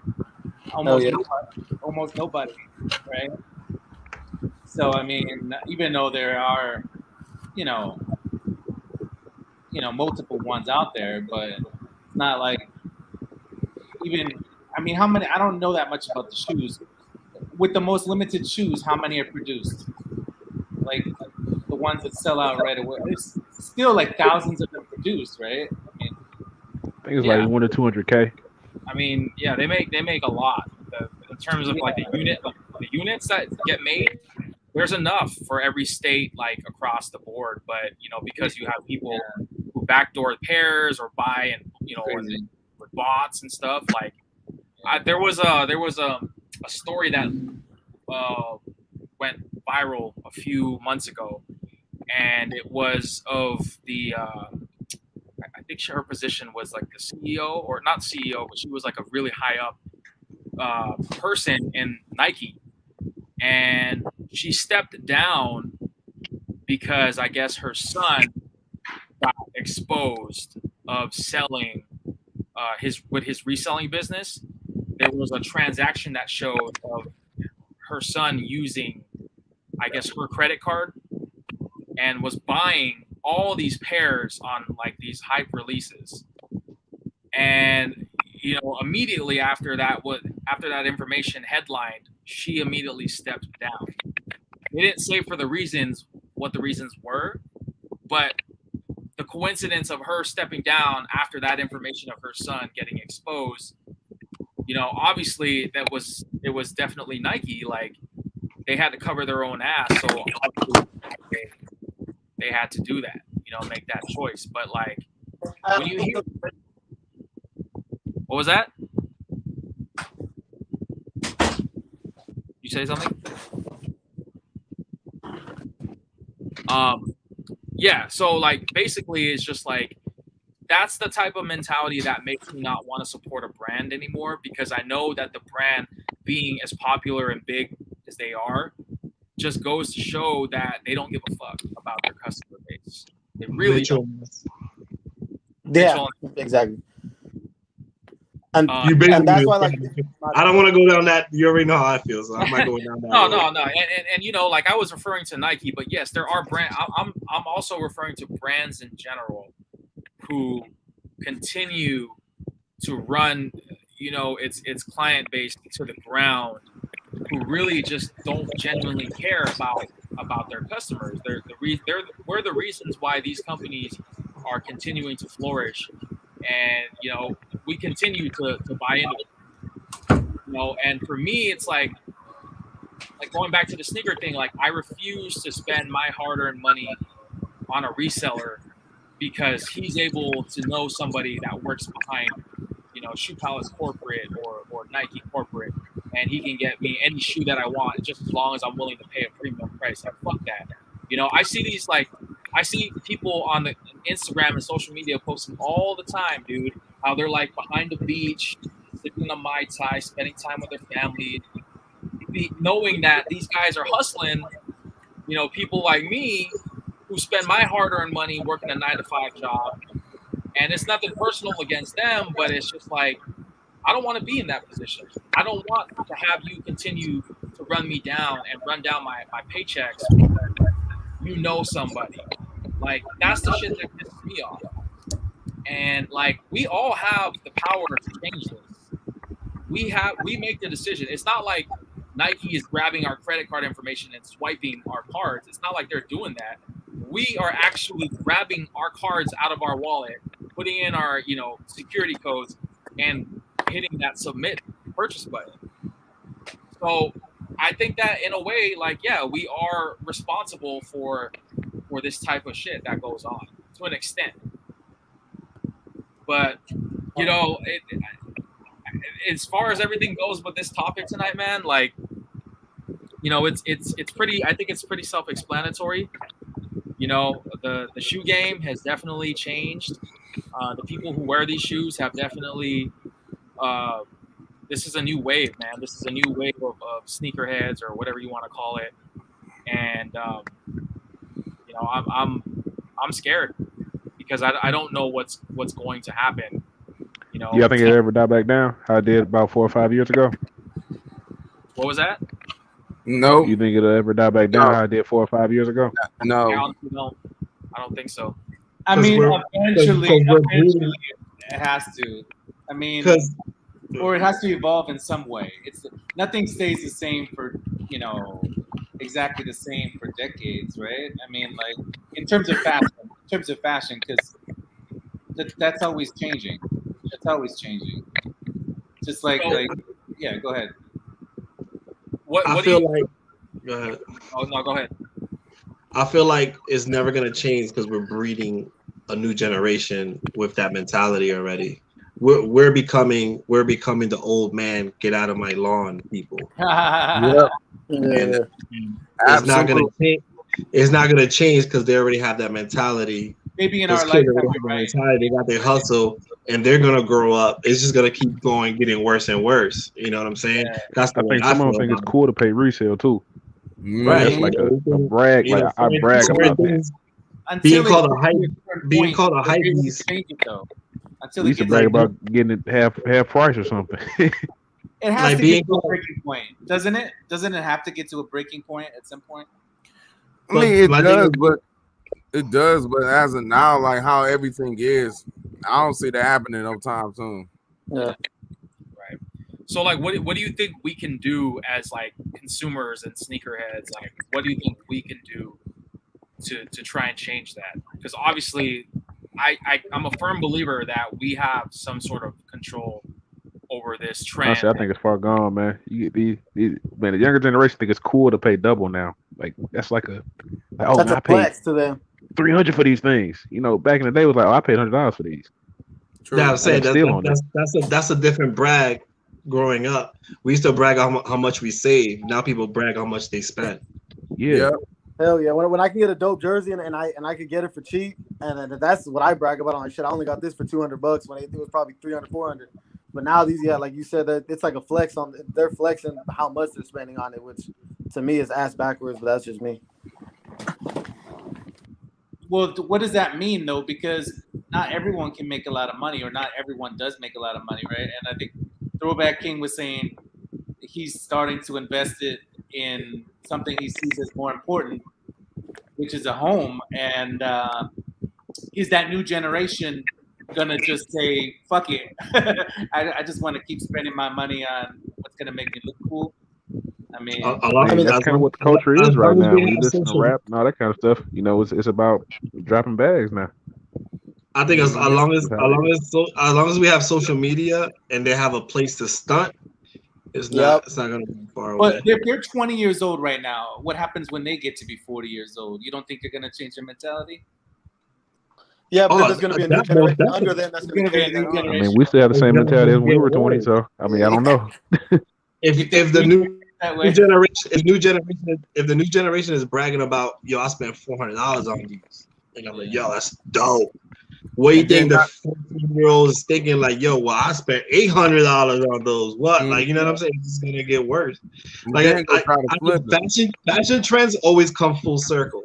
Yep. But generations, it just keeps going up. You know what I'm saying? Think about the big bag. Think about the way we used to dress. Think about it's the gotta way, come around at some point, and now but think about the way we used to dress, our style, and then we used to hear people like, "Yo, I can't believe y'all dressed like that," whatever. Now we're becoming those people like, "Yo, what the fuck these kids is wearing? They're wearing dresses and shit like that, and skirts and super duper wearing crazy shit." And I'm like, if I'm listening to myself, I'm like, bro.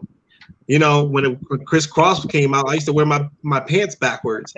Like, you know what I'm saying? Like, backward jerseys. I was wearing 3XL jerseys in high school. Oh hell yeah! Yeah, you think people wearing size 60 with the jersey dresses and shit like that now? No, everything got to be fitted. Mitchell and Ness is like, no, fuck that. Yo, go Mitchell look and Ness, everything's slim. You remember the draft suits? They were like 5 sizes too big for them. They looked so silly. Oh yeah. Man. With I the saw tall Fabulous. tees and Jabos. Hell yeah, I saw a Fabulous interview where he was. I mean, I don't know if you guys probably, he used to be like the king of the jerseys. He said in the interview he had to sell all. He's like, well, I got to get all my old jerseys out and sell them to Rick Ross because he's a skinny dude, but he was wearing size like 56, 60. He was, $150 or something. Like, so right now, in 2003, I would have never thought wearing a slim jersey was cool. Like this dude's wearing tight ass pants with a little ass jersey. Kind of shit is that? And this shit. You got bullied for that. Can you imagine? I can imagine myself wearing a size 60. You know what I'm saying? Like the jersey down to my knees. People fucking look at me crazy. I look like that dude. I don't know if y'all seen him on Instagram. The time travelers from 2003. I know you're talking about. He be on TikTok and shit. Crazy. Yeah, that shit is crazy, man. But is that fashion trend gonna come full circle? Are we going back to baggy jeans and size 60s? And would you hop on that train? I don't know if I'm starting to see some of my bad. No, you good, bro. I'm starting to see some. My bad. What's up? No, I'm gonna let J Mac out real quick because I have another guest who he's been on the queue for a while. But J Mac, I'm gonna remove you real quick, man. All right, so we got Tim in here. Oh yeah, go ahead, bring him in. I'm about to go. You bring him back in. I think he left. It was good talking to y'all though. All right, Beefo. All right, bro. Beefo, appreciate you, man. Yeah, Tim. Sorry, man. If you're still here, man, send the invite to hop back in. All right, he's right here. So, hey, what's up, Tim? Hey, Rez, how you doing, man? I'm doing good, brother, man. Thanks for tuning in, man. Hey, no problem. Anytime. Al, how you doing? What's going on, man? What's going on? More the same. Another day. Hey, it's good here. Hey, it's good to see y'all, having this conversation. I'm just listening in. That's all. Okay. You have any thoughts on the whole topic tonight, man? We're talking about like the sneaker game and the culture. Hey, Al, I agree with you, man. A couple years ago, people walking around with these tight clothes on, man, and that's popular today. Back when I was a kid, that wasn't popular at all. Tight clothes on and a tight jersey and a tight pants. You see them every day like that, man. It's like that's the style nowadays, but I don't know why, but it ain't for me. Not for me. Definitely not for me. It's everybody. I'm not knocking on nobody's style, man. Everybody has their own style, but it's one thing to diss another one. You know what I mean? Like, right. And that's where I kind of have a problem with it because like when I got back into the jersey game, I'm going to use that as an example. A lot of the sneaker guys that followed me were kind of like looking at me like why are you going back like to 2000s like era? And I'm like, nah, dude, like I'm a sports fan. Like I want to get back into getting sports jerseys again, but they couldn't see it because they were like, you're just wearing like jerseys that are like, who wears jerseys of players or teams that you're not a fan of, and they just didn't understand it. And so, I was a little put off by that. I'm not gonna lie, and I had to really try and explain to them like I was into jerseys before I got into sneakers.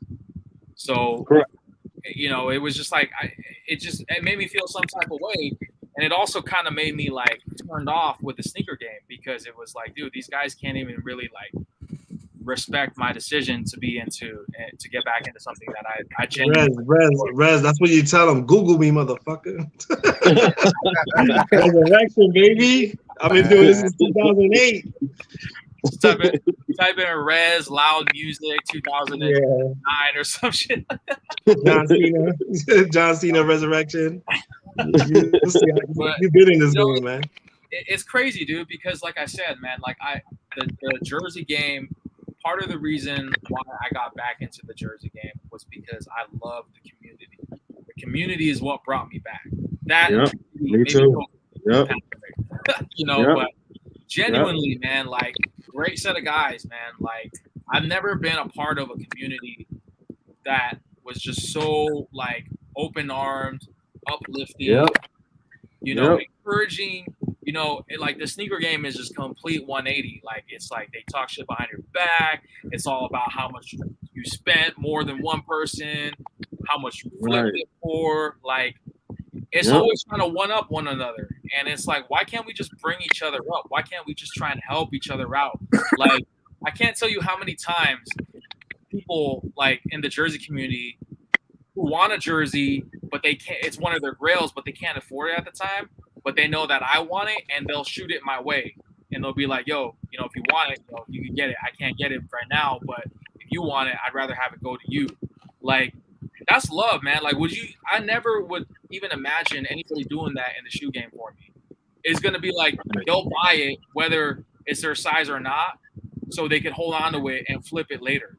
Like, that's the shit that really turned me away from the shoe game. And, like, I don't know, man. Like it's just I don't want to associate myself. Like I've changed. Like my mindset with the shoe game has definitely changed a lot since the last year or so. Because before I was into the hype sneakers, I was all about being the first person to camp out. I was all about getting what's in for that week, and just like trying to one up another person and be different, But then I also realized there was a cost of my well-being, me losing sleep every night. Sign up for these raffles, me trying to get more likes on social media, trying to get a repost from Nike, shit like that. And like, I really thought about it and I was like, yo, this is whack, dude. Like, this ain't me. This is not who I was. And I just kind of fed into it. I bought into the propaganda, and I don't want to do that anymore. So I made a personal choice not to fucking spend resale on sneakers, and so far I've been true to that. I haven't paid anything above retail on any sneaker that has released so far. Even on releases that I thought I was like, shit, I really want that sneaker, I'm probably gonna end up spending, a premium price. But no, I think I've been pretty good on that sense. So, well, I mean, like that. So, like in terms of that, that's kind of where I'm at right now with the shoe game. I don't know. I don't really have anything else to talk about with where I'm at with that current state of it. But I mean, like, if you guys have any questions about the shoe game that you would like to kind of throw on the table, I mean, now's the time to do so. Feel free. I feel like what you said about the big difference. When you was talking earlier about what's the difference between the jersey game and the sneaker game. You can't buy a jersey off MitchellandNess.com, Mitchell and Ness right now, and get double price for it on the resale market. You know what I'm saying?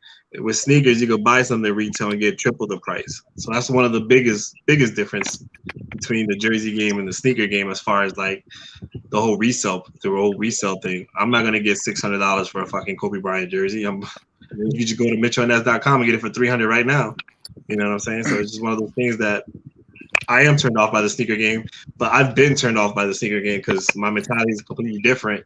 And you're right, you do get turned off. You know what I'm saying? And you kind of lose yourself in the sauce, especially like if you're doing content on YouTube, man. Because I remember when I started on YouTube, I got lost in just buying jerseys just to buy jerseys so I could have content on YouTube. You know what I'm saying?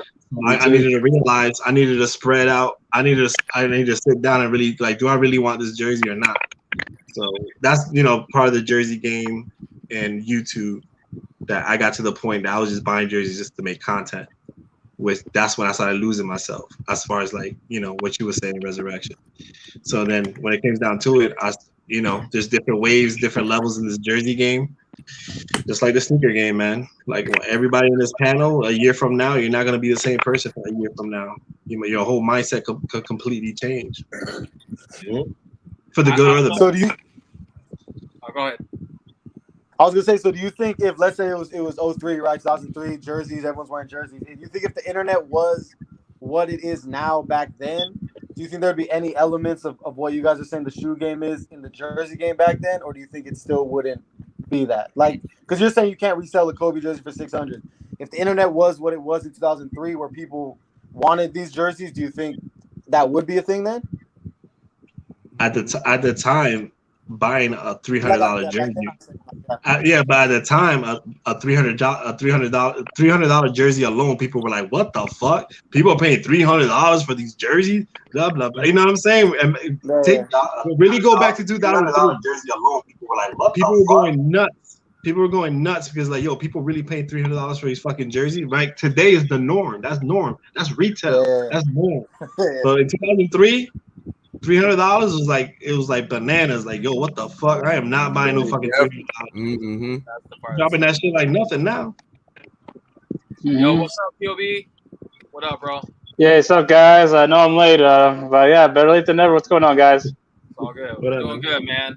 I don't know when you came in, but the topic is pretty much sneakers tonight.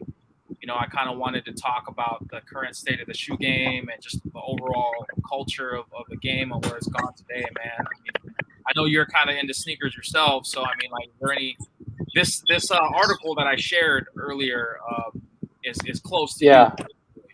So yeah, because I'm frequently in that area on Melrose. I've been to that shoe palace a couple times, and it's super unfortunate. It's really tragic what happened. It's barbaric. It's animalistic.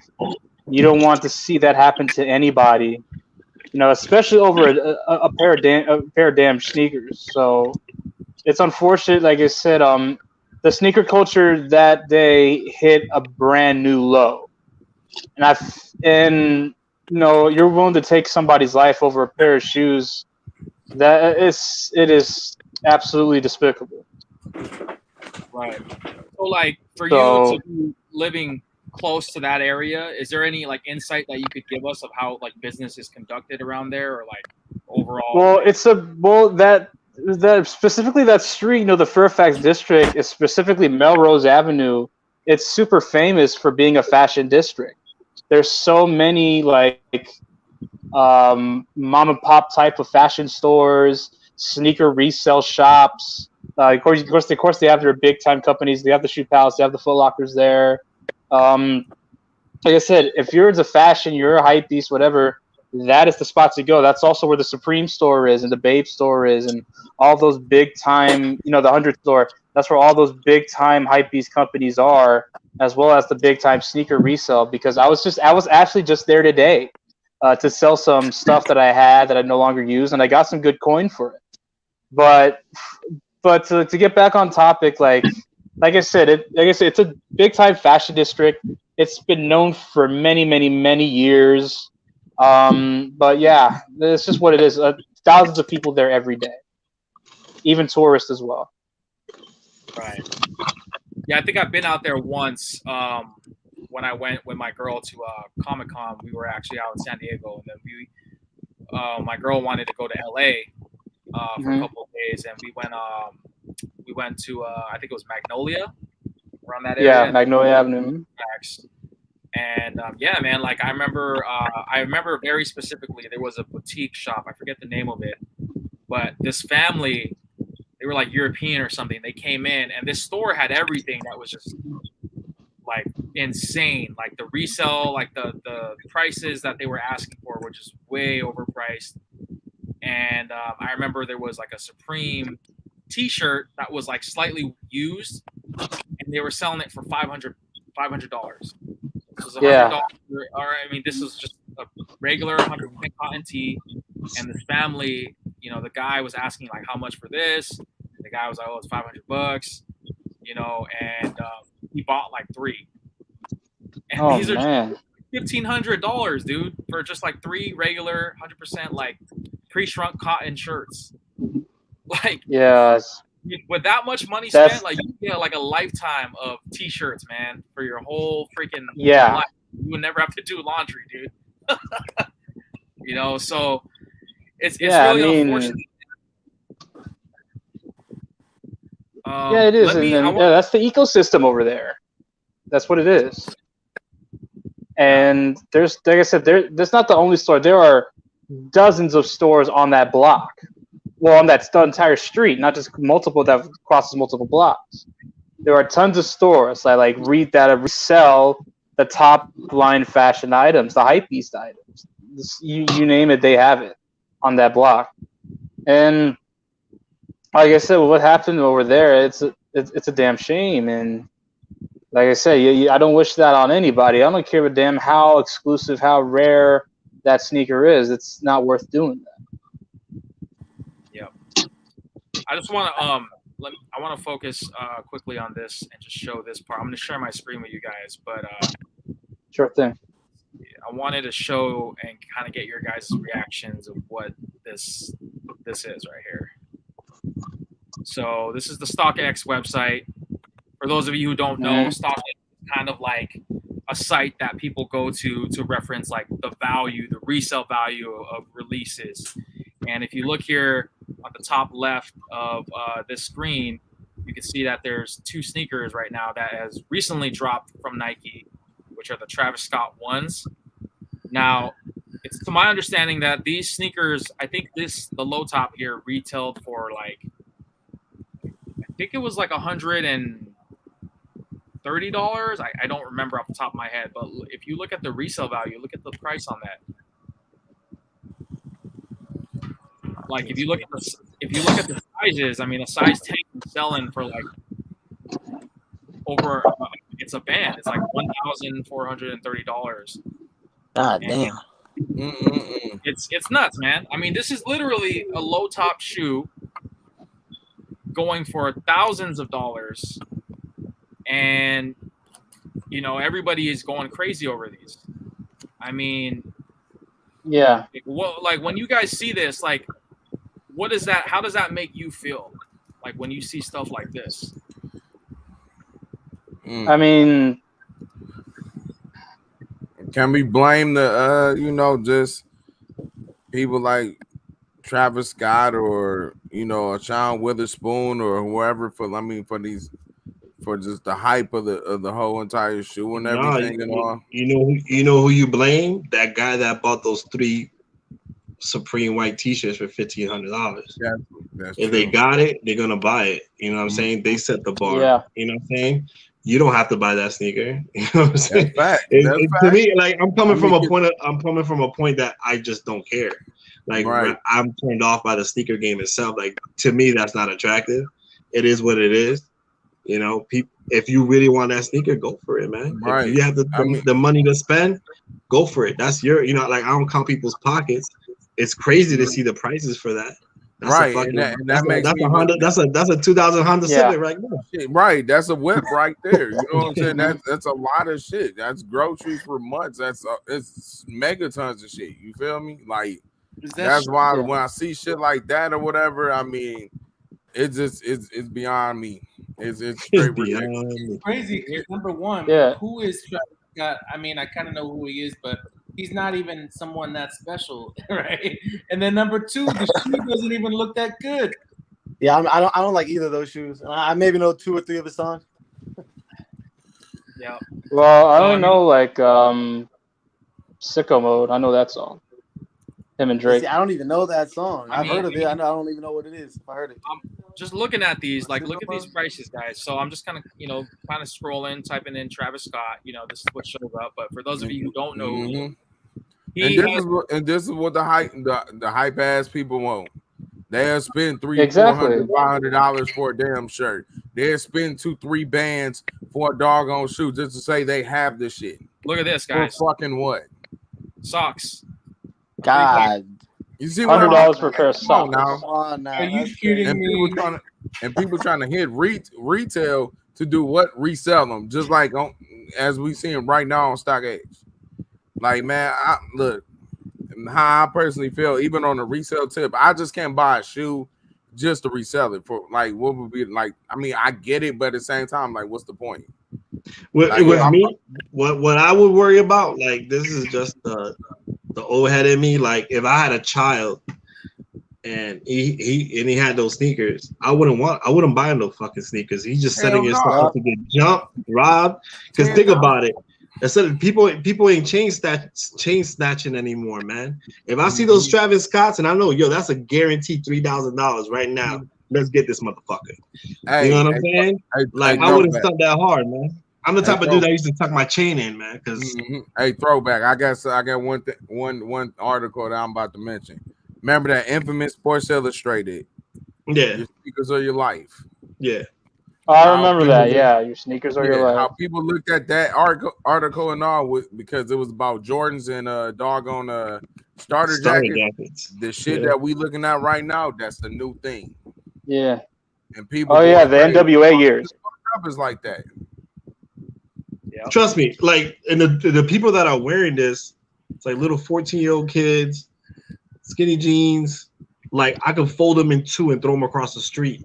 Man. And if I'm chilling, and I see this kid, like whatever, if I was like one of those, if I had that in my heart, and I'm struggling, and I'm like, and I look at this dude, I'm like, yo, I could easily fold this dude in two and take his sneakers, not kill him, but I could just bully him to take his fucking sneakers off.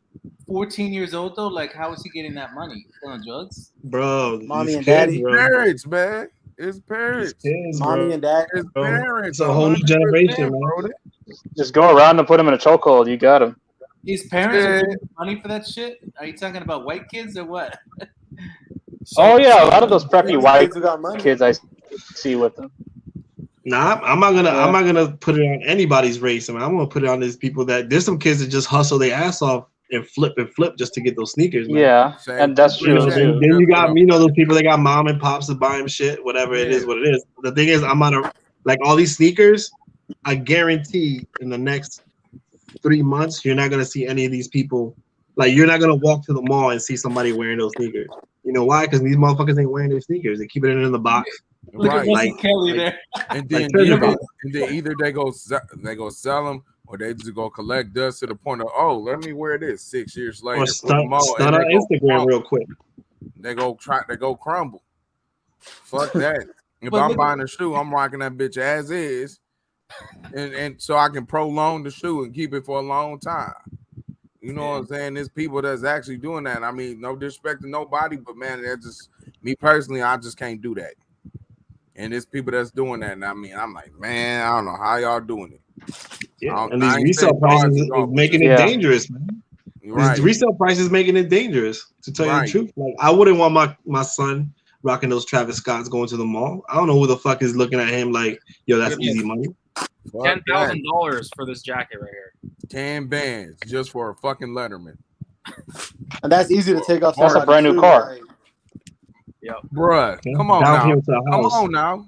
Come on now. I mean, what if you had the money to do it? Would you spend that much? $10,000 for this? No. Nope. Hell no. No chance in hell in my best man voice. Nice. But the thing is, there's people out there like that. They need that jacket to go hang out at the club tonight because I need that jacket. And what's that word?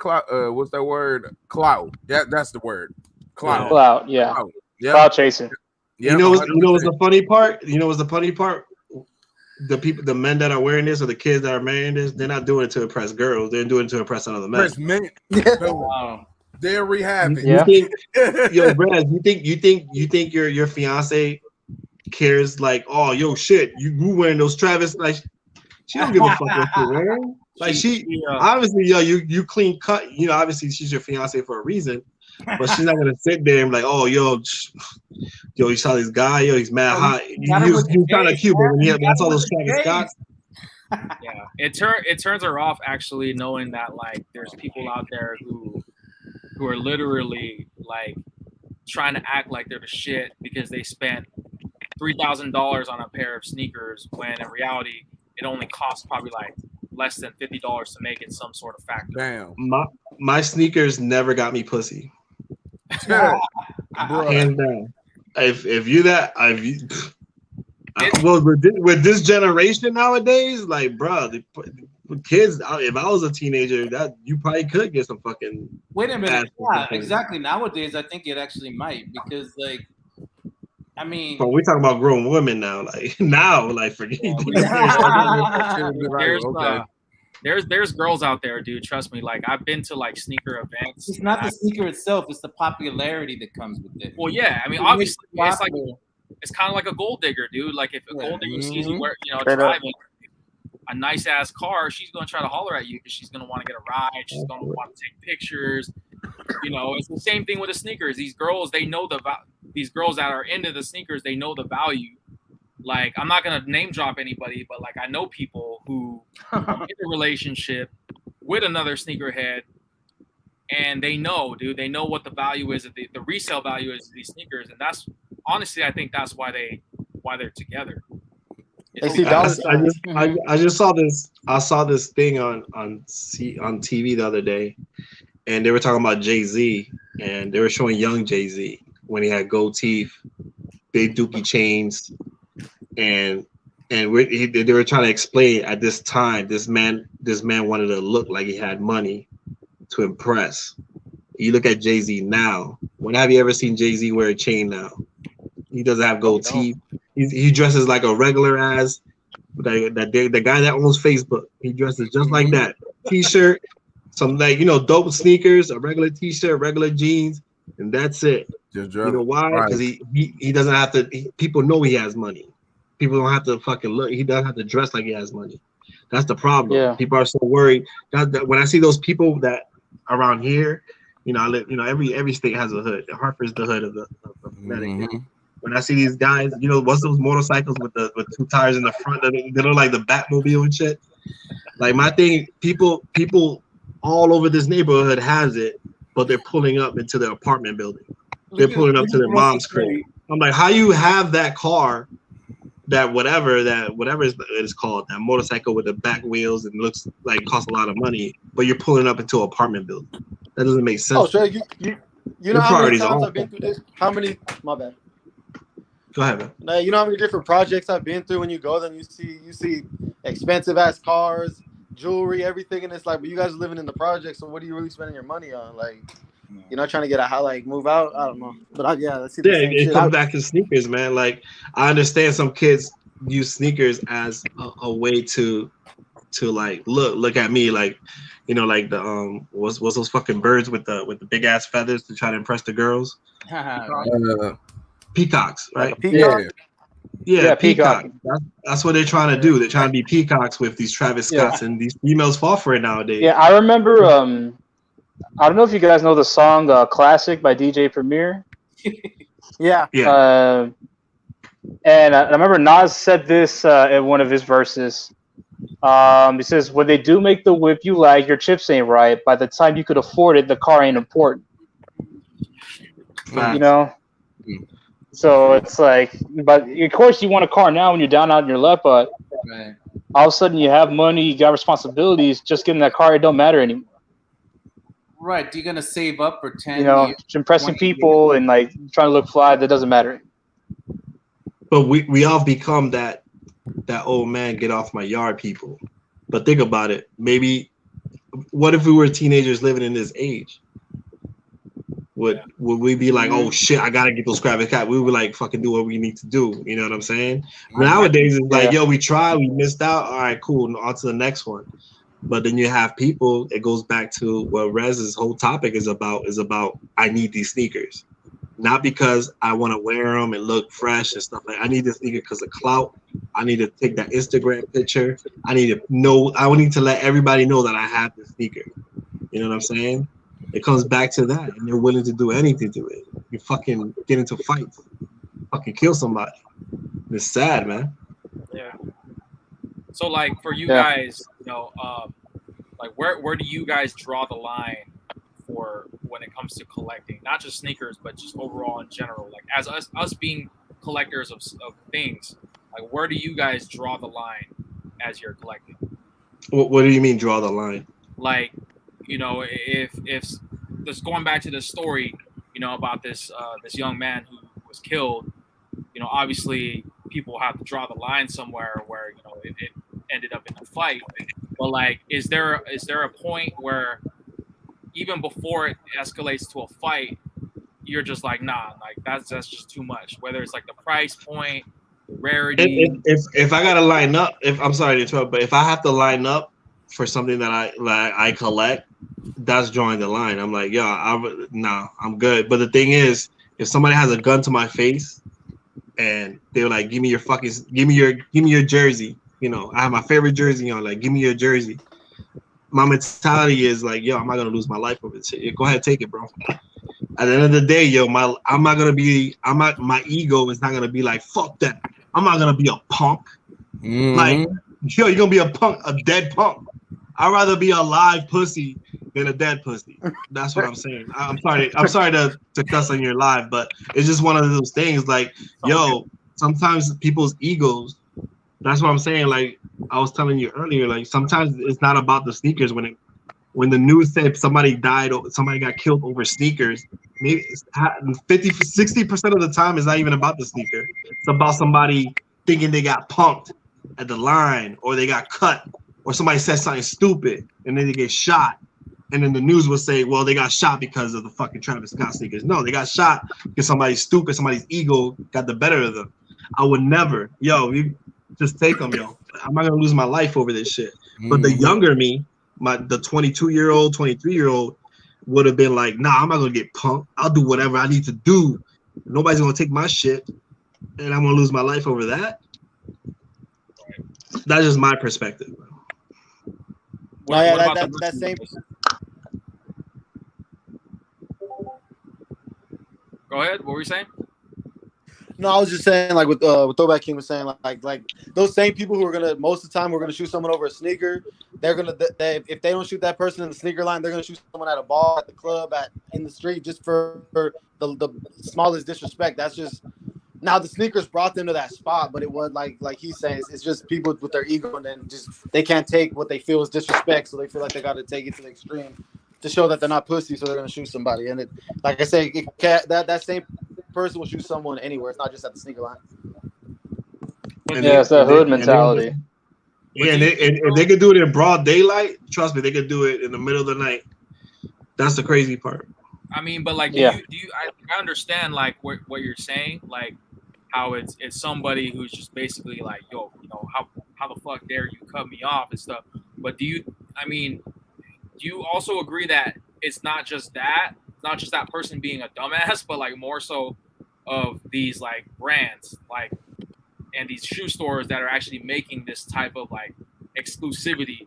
Do you think like they have some sort of like responsibility to I think though it falls on the stores too. My thing is like for every fucked up situation that happened that day, there's thousands of situations that everybody had a smooth line, had a smooth transaction, everybody got their sneakers. Some people didn't get their sneakers, but we're so focused on this because it's tragic that somebody lost their life in a scuffle.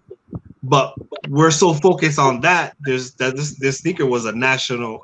It came out national. It came out throughout all the states, and nobody got shot, nobody got killed, it wasn't in the news. This one tragic thing that happened fucks it up for everybody. You know what I'm saying? It's one of those things. Is like for that one spot that somebody got shot, there's hundreds of spots that everything just went smooth. Everybody got their pair. You know, it comes down to the sneakers too and how they run shit.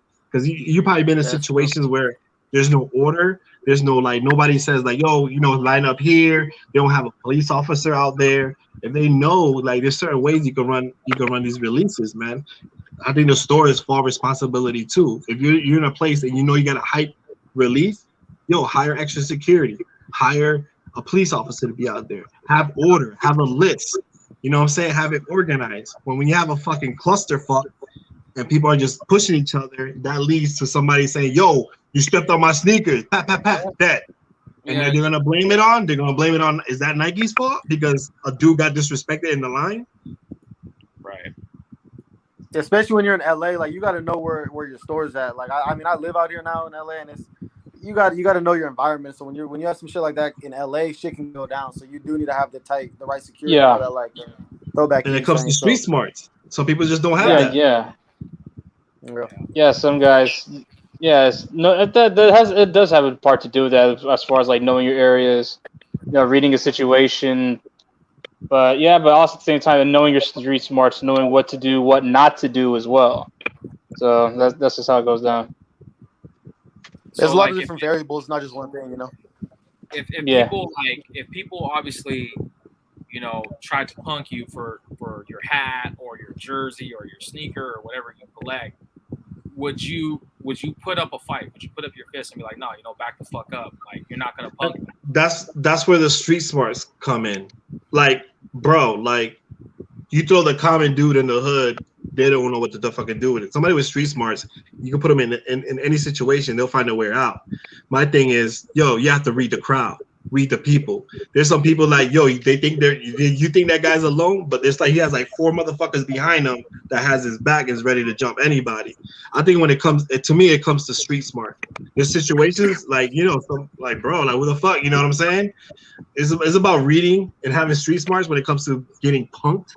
Like nobody's gonna fucking take my hat off my head like that, and I'm gonna be like, oh, all right, cool, whatever. You just gotta read the situation. Every situation is different. But the thing is, I don't care how big or small you are, man. You can't outrun a bullet, bro. I don't underestimate anybody. I don't give a fuck how short, skinny, how tall and skinny you are, how short and fat you are. A gun is a gun, and a bullet is a bullet, bro. You never know, man. Shit. That's real. Yeah. Mm-hmm. That's facts. Oh yeah. All right. Well, look, guys. I mean, it seems like we're all pretty much well-educated people here, man. Obviously, I don't think we've disagreed with each other in terms of when to draw the line and just overall the whole culture right now of the shoe game, man. I mean, I guess as I kind of try to wrap things up here, I guess like if I could ask you guys, like if you were to leave the shoe game completely and you were to give advice to somebody like a young cat or somebody who's up and coming into the shoe game, what advice would you leave with them? Get what you like. Exactly. That's what I was Don't follow the hype. If you fall into the hype, man, shit, you'll be lost forever, man. Shit, that's how I look at it. But otherwise, it's get what you like, get what you love. Shoot, you like that? You like Forces? You like Iversons? You like whatever? Shoot, get them. Shoot, I mean, just get what you like. Otherwise, shit, hell, just don't get lost in the sauce when it comes to getting, being in the sneaker game. Yeah, I would say, I always told my nephew, like, don't worry about the next man. Don't worry about the next man's pocket. Worry about your own shit. Yeah, you know what I'm saying. If you like something, you like it. And rock it proudly, and rock it like is the dopest shit that you ever had on, man. At the end of the day, you're gonna stay. Don't be a sheep. You know what I'm saying? Don't be a sheep. Be your own man. That's the advice I always gave my nephew. And I'm proud of him because he's into whatever he's into. You know what I'm saying? He's in his own lane, just like me. I like Ewings. I like wearing throwback jerseys. And you know what I'm saying? I'm 40 years old and I love that shit. And I feel like every time I leave the house, I know nobody's gonna be rocking fucking Atmos Ewings. You know what I'm saying? Like, you know what I'm saying? Like, if people might think Ewings are whack, but hey, fuck it. Are you gonna come to me and say, yo, your Ewings are whack? I have not ever seen one person come up to me and say, yo, Ewings are whack. And I wouldn't care. I'm like, it is what it is, man. My advice would be, like I said, I'm sorry, Rez, but my advice is just be your own man and don't be a fucking sheep, man. That's real. J-Mac, what you got, man? Any final thoughts?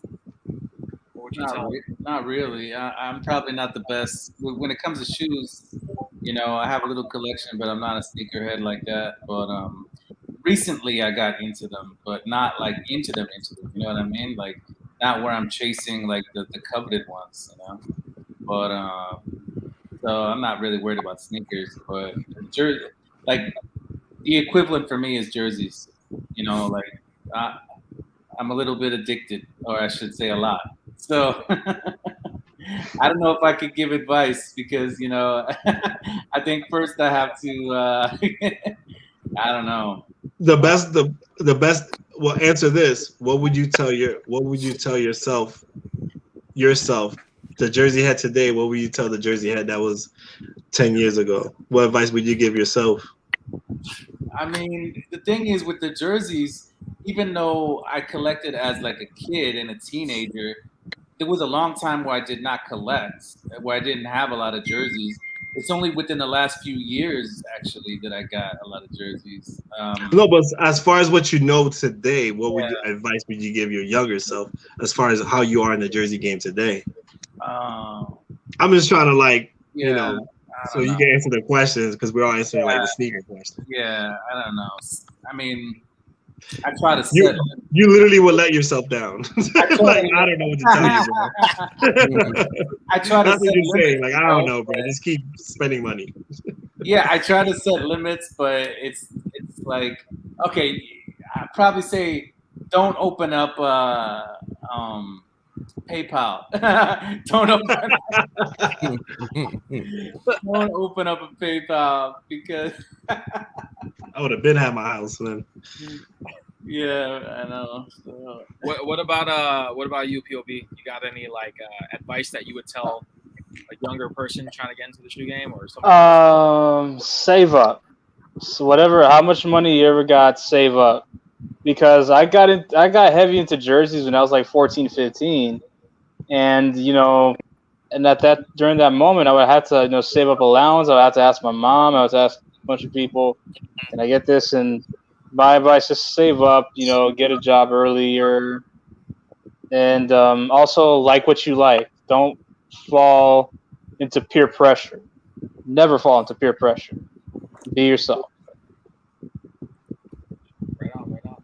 What about that's you? the problem. That's the problem with me, though. Like what you like, okay? Like what you like when it comes to shoes, right? Now, I do agree with that. Like, don't just like buy all the hyped ones. But when it comes to jerseys, the thing is, even though it's not maybe as difficult to obtain, like they're super expensive as well. Not all of them. Like the Mitchell and Ness are not. But when if you get into gamers, those are like so expensive. It's like what you like. It just so happens that I like what's expensive. So, I mean, yeah. Well, I think for that, really everybody's income is different. So if right. it's within your budget to be able to buy it, yeah. Obviously there's thresholds. Like for me, there's certain jerseys that I'll buy. Like I won't spend $500-$600 on a gamer. Like the most I've ever dropped on a jersey was like $350. I just find that amazing. Though. That's the thing, man. I mean, with the jersey game, and this is another topic for another day. But I mean, it's not as lucrative as the shoe game is right now. You know what I mean? Like you could literally find deals. Like I've found authentics for a fraction of the retail price, brand new, thanking new. And it's just a matter of being able to exhaust all resources, man. You just got to be able to utilize all your resources. Facebook groups, eBay, Poshmark, Mercari, all these sites, and you can find deals. With the shoe game, it's not that easy. There's definitely a lot of things you have to look out for. And like I said, for me, it's I set boundaries for myself most of the time. I can't say that I've overspent or I haven't underspent, because I've always from time to time I've overspent on stuff. I set a limit for me to spend on the month, and I went well over that limit in the first 2 weeks of the month, and it's hard. It's really hard, but I'm in a position right now where it's tough because I love Jordan 1s. I genuinely love the aesthetic. I love the sneaker, the way it's designed. I love the backstory. I love the fact that it was the first Jordan, that signature sneaker that released. but I don't. At the same time, I don't like the direction of where it's gone now. Where Nike and Jordan Brand has continually to pump out Jordan 1s, Jordan 1s, Jordan 1s. It's like they're shoving it down our throats, and it's just I'm in a tough spot right now because it's like I want to wear them, but at the same time I want to be different. But how can I be different when everybody's wearing them? You know what I mean? And I have to be better with not caring what people think. But that's the truth of it right now. The reality is that everybody seems to be looking like fixated on Jordan 1s and Dunks and SBs and stuff. So I don't know. You know, like my love for the shoe game right now is at a pause. But Bay Area, what is your what's your going away like message to somebody who's new to the game trying to get into it? What advice would you give them? I mean, I already know it was said a bunch of times, but I was already thinking it's just like straight up, just get what you like. Don't worry about what Travis Scott or whoever the hell's wearing. Like, and also don't live on don't live off social media. It's not real life because that's what people will let that control their life.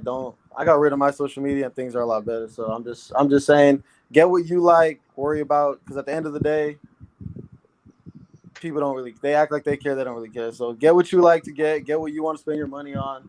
Don't live on social media, live in real life, and then spend what you can. Don't go over what, handle your bills and all that first, and then you could, splurge a little bit. Yeah. That's really it on my end. Cool. All right. All right, guys, I'm going to wrap things up. But before I go, dude, I just want to thank everybody that tuned in the live chat, as well as the guests that you see right here with me on the screen right here. I'm going to give you guys an opportunity to kind of plug your own page, and just tell everybody what you're about if they want to check out your guys' channels and your perspective on what you guys do. But I'm going to start off with J-Mac, man. If you want to plug your page, now's the time to do something. Thoughts? All right, guys. J-Mac the Fanatic on YouTube and also on Instagram. Cool. All right, man. It's always a pleasure to have you on here, bro. And check out his channel. He recently just hit over 100 subscribers, and he's got dope content, man. So appreciate you, bro. All right, thanks. All right. Going on to my guy, Bay Area Throwbacks. I know you don't have a social media, but yeah, I'm on YouTube, Bay Area Throwbacks. I just got a bunch of Bay Area stuff, game used jerseys, team issue, authentics. I just kind of show my collection a little bit. So just started like a week and a half ago. Got big bad 24 subscribers. So check me out, Bay Area Throwbacks. Right on, bro. Right. And I'll let you know, man. I'll hit you up, bro, on the potential meetup, man. I'm trying to. My boss is on PTO, but he'll be back on Friday. Yeah, for sure. Let me know if anything. We could try to make it work Sunday. I might be able to. Just let me know. You got my email. Just hit me up. Yeah, we'll do, bro. Thank you, man. Appreciate you hopping on. Oh, my bad. I cut him off. All right. Let me go to my homie KBM. Want to plug your page, bro? If you got something. Shit up, man. Instagram, KBM Kicks. YouTube, KBM Kicks. In fact, I can if it's all right with you, I can drop my link for my page. I got a show coming, second episode called Vintage Life and all. I'm trying to figure out when I'm going back live because I've been kind of busy. Trying to get some things together, and I got a trip. Me and my girl, we got a trip going to Detroit next week. So I'm trying to get some things together with that. But once that's over with, I'll be back live and be rocking with everybody and all. So yeah, KBM Kicks, man, on Instagram and YouTube, man. Come fuck with me. Salute to you, homie. I appreciate you like always, man. Check out the homie. Definitely got some dope drip, dope content on his page, and it's always a pleasure having you on my channel, bro. All right, man. All right, Rez, all right, throwback. All right, bro. With y'all. Yeah. All right. POB. You got some stuff you want to say, man? Hold on, let me. Yeah, man. I just want to say, thank you so much for having me on the panel. It's great talking with everybody as always. You can follow me on my YouTube. It's youtube.com/POB1Fu. I have my jersey videos. I know I've been lacking on, making videos, but I will have a video coming up soon. I have a ton of stuff to show. So yeah, be on the lookout for that. For sure. Hey, I don't know why it's not letting me highlight your screen, bro, but I do apologize. No worries, Zach. No worries, man. Hey, just glad to be here.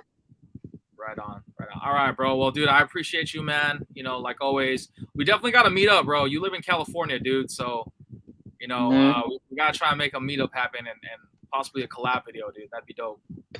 For sure, man. You know, I'm waiting. Hopefully, you come over here, or I go over there. It'll happen. As long as you wear a Warriors jersey, bro. All All right, man. Have a good Got night, it. man. All right, later. All right, late. All right, and last but not least, man, my YouTube mentor, right here, dude. Throwback King, what's up, bro? What up, man? I appreciate you having me on. I'm not even gonna plug my shit, man. If you're watching this, subscribe to REZRECTION, man. He's doing big things. He got big things coming, man. Pause. And I support. You know, you gotta support our fellow Jersey heads. Everybody you saw on the panel basically has a page. I hope you guys go support them. You know, it's always about growing this community.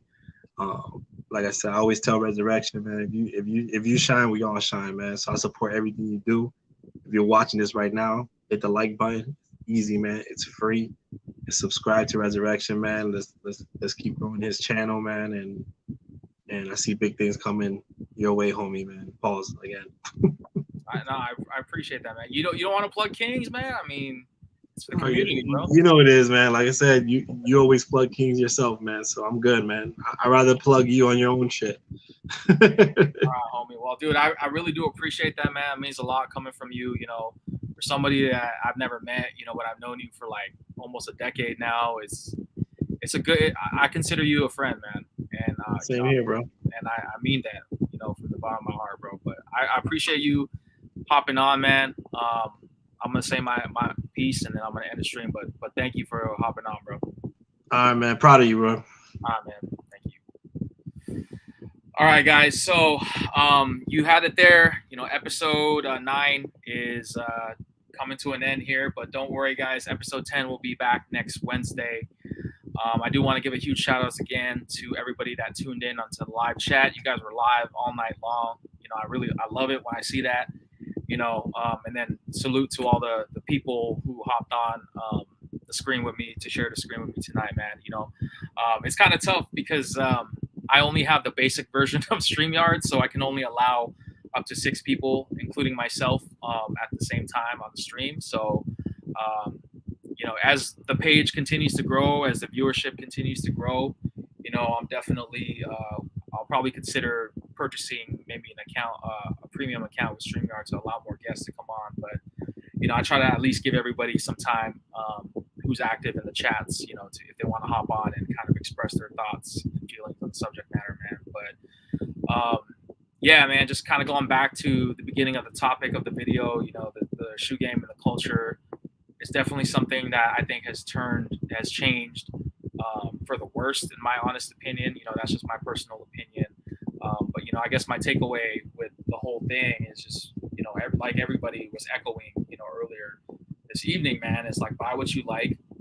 You know, it's not that serious. You know, at the end of the day, you can't take this stuff with you when we're no longer here. And there's going to be a day when we're all going to be gone, you know, and this next generation is going to be alive, man. So, you know, really just kind of take that as a grain of salt, but let that sink in, you know, just some food for thought, man. Life is greater than shoes. You know, no sneaker, no jersey, no hat, no materialistic good is worth, you know, the life of a person, man, because a life can never be replaced. Shoes can always be replaced. Jerseys can always be replaced. Hats can always be replaced, you know? So, yeah, you know, that's it for me, man. I don't want to continue to run this topic to the ground, but I'm going to end it here, man. I do want to give a shout out to everybody again. Please, if you guys are tuning in for the first time, this is your first live stream attendance, you know, thank you for joining me tonight. Please consider subscribing to the channel. Hit that bell notification as well to stay up to date as soon as I post anything on the channel. I will be trying to upload another video sometime this week. I might upload something on the weekend. I've been really busy with work and stuff like that. I have a full-time job on top of this. So I appreciate everybody who's patient with me, man. But just reading some quick comments real quick. Bay Area Throwbacks, thanks for having me on. It's always a pleasure to have you, bro. Big Surge, good stuff, Rez. Keep it up. And thanks for the B-Day wishes last week. Anytime, man. It's all love from me, bro. Sam, Mighty Fan just dropped a vid. Gotta go. Right on. Check out Mighty. Great closing words. Always, bro. I always want to have some food for thought. You know what I mean? And MN Perez, 1523, good talk. I appreciate you, bro, for tuning in. You were live all night long, man, and that's what I love about it. But anyways, guys, I'm going to cut the stream here. Hope you guys have a wonderful night. I'll see y'all next week, all right? Have a good one, y'all.